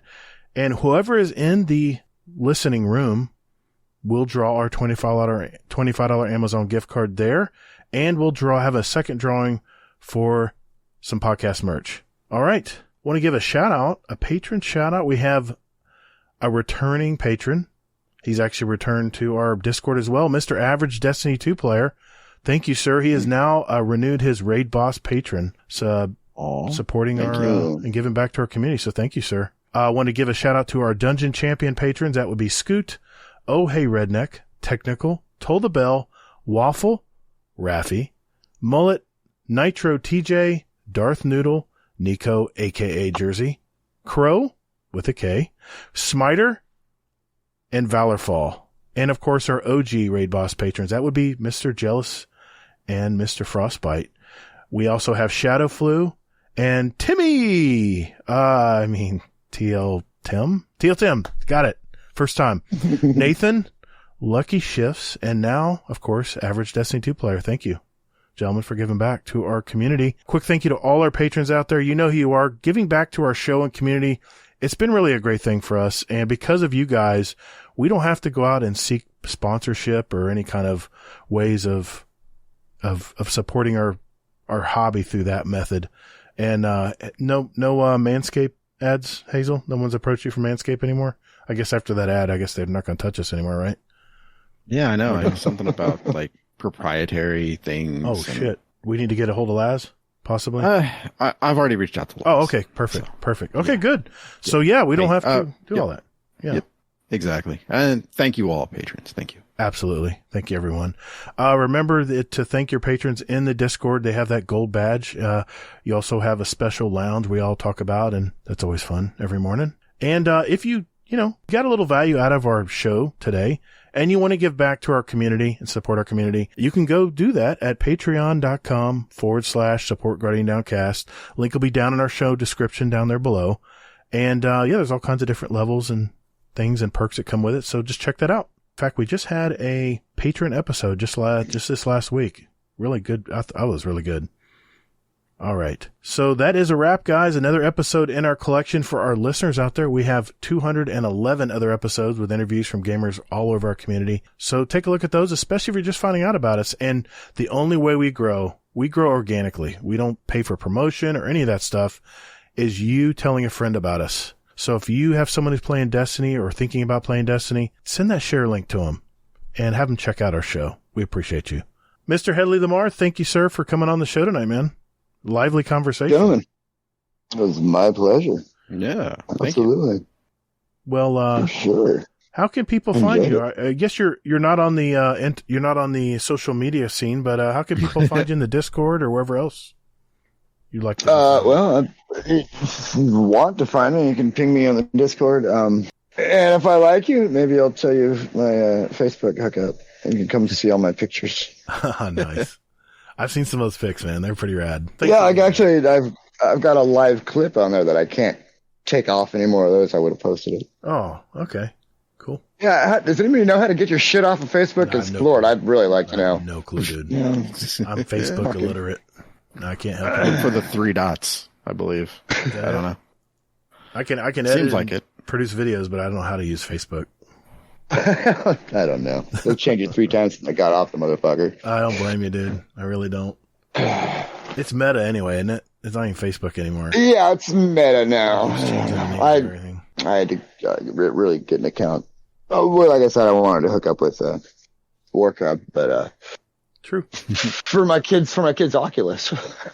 Yeah, I got an Oculus Quest too. Yeah, nice. Well, good deal. Thanks again for coming on tonight, man. I know we had a lot of people wanted to hear your story tonight, so we appreciate you. Yeah. Hey, I appreciate everybody here, man. This is probably the last community I'm gonna be in. Well, I'd be fine with that. That'd be great. We love you in the Discord, man. Absolutely. Okay. Hazel, where can people find you, sir? Quick and easy. Hazel NT in all the places except for Twitch, where I will be streaming eventually, and I am the Hazel NT there. Hell yeah. You gonna do a raid race? I don't know. Birthdays are still a thing. I forgot about that. Yeah. I'm sure people would burn with you. Oh, I'm sure they would, but I don't know what kind of wrath I would be ensuing if I ended up doing that. That's true. So, I totally get it, dude. I do. Whoever has a touch of malice catalyst that needs to be run, let me know. Yeah, I first got to get the touch of malice first. Ran it the other night, still didn't get it. I think it's my 30th. I'm offering touch of malice catalyst carries. Nice. awesome. You can find me on Twitter or X or whatever the hell it's called at Todd the Gator. Remember, that's 2 Ds, GATR. You can find me on Steam and PS5 by that same name. And I have a YouTube channel, Todd the Gator, where I create videos to help new players, figure out all these little things in this game we love called Destiny 2. I put a little opinion pieces in there sometime as well. And don't forget my spinfoil theories. I have live streaming usually on Saturday afternoons and Monday nights. So if you get the chance to see me live, jump in and say hi. I have a podcast called The Destiny Help Desk that does the same thing, but in an audio format. I just had an awesome interview with Mr. Dan Finity this last week. And, man, what a great guest. Check that one out if you haven't already. And, this next week we have another guest coming on, and I'll let you know when we get sooner to that. And, keep in mind that this show I also post to my YouTube channel as well, if you want to hear that from YouTube. All right, that leaves us with Uncle Scumdeath. Uncle Scumdeath, what is going on in the UK today, brother? Hello, and welcome to Scumdeath's Corner. Last weekend was rather heavy because we went to watch the motorcycle racing at Silverstone. So that was 4 days of brutality, let's just say that. So, when I got home on Monday, the girlfriend decided to tell me that the washing machine had packed up. So she's ordered another one. So that's $300. And she's like, I've also ordered one of them Ninja air fryers. I'm like, are you kidding me? We don't need any of that. She's like, oh yeah, it's really good. You can do all this with it and do all this with it. I'm like, oh, how much is this costing us? I don't know. I'm not sure. So it's probably going to be about 600 quid. I don't know how much them Ninjas are. Oof. But a washing machine's about 300 quid. So yeah, you go away for like 4 or 5 days, then come back and it's like, my wallet. Yeah, it's a pain in the ass. So I had the chance of doing some overtime at work today. I don't work on Fridays. I've had a load of trees down. So chainsaw work I could have been on today on overtime. I love chainsawing, and no, I had to stay in, wait for this Ninja to turn up, which turned up earlier. And now I'm just hanging around doing nothing, waiting for the washing machine to turn up. It's now 6 o'clock. It should have turned up between 3 and 5, obviously. So, I've done jobs around the house. I've washed and polished the motorbike. I've poo-picked the garden. I've cut the grass. So, just waiting around. Can't wait. Oh, and then when the washing machine turns up, I'm going to have to install the bastard. So, great night I'm having. Anyway, this is Friday when I record this, so this is just before the recording. So, anyway, have a great one. Love you all. Take care.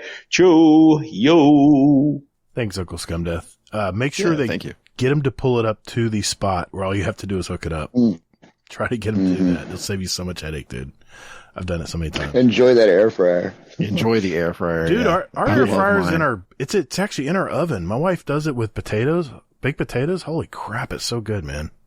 Coat it with a little olive oil with a little salt on it. Oh, so good. I love my air fryer. In one pot? What's up? Hell yeah.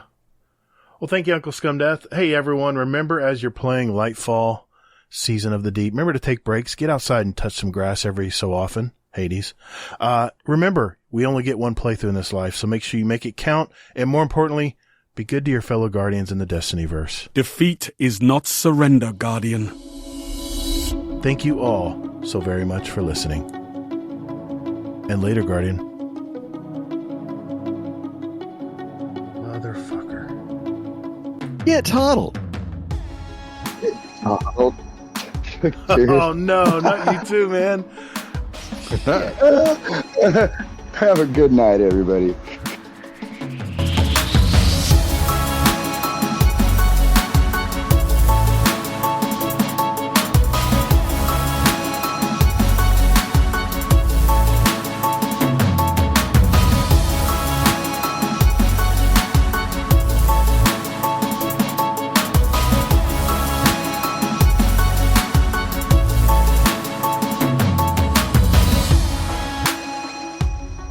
great way to end it. Thanks, man. Yep. That was fun. That was good. That was a good show. Yeah. It was a long one, man. That was a marathon, that's for sure. Whew. Hope I didn't meander much with my Nah. fucking ADD. No. We're fine, You were dude. Great. Awesome, dude. Well, thanks for being on the show tonight. I'm going to try to get it out a little earlier this week because Mr. Monkey's about to hop on a plane. He wants to listen to it, so I'm going to try to get it out so he can download it before he gets on the plane. He's a little nervous about flying. He's flying down to his family. It'll be pretty fun. I've flown a lot, and as I've aged, I developed a fear of it later in life. Really? Really weird. Yeah. So after I had kids. Yeah, man. Dude. Yeah. Because I had we flew to Vancouver for a family reunion. I had my mom, my dad, my wife, me, and my daughter, and my brother on the same flight. And it just clicked in my head is that something stupid should happen. This is like that's your whole family. The whole family. That's right. And since then, it's just been nothing but anxiety for flying. So I have to get good and buzzed before I get on the plane. I totally get it, man. Yeah, definitely. For sure. So what you're saying is Earth right now is all of Florida, basically. What? Kinda. Leave my bath salts alone, man.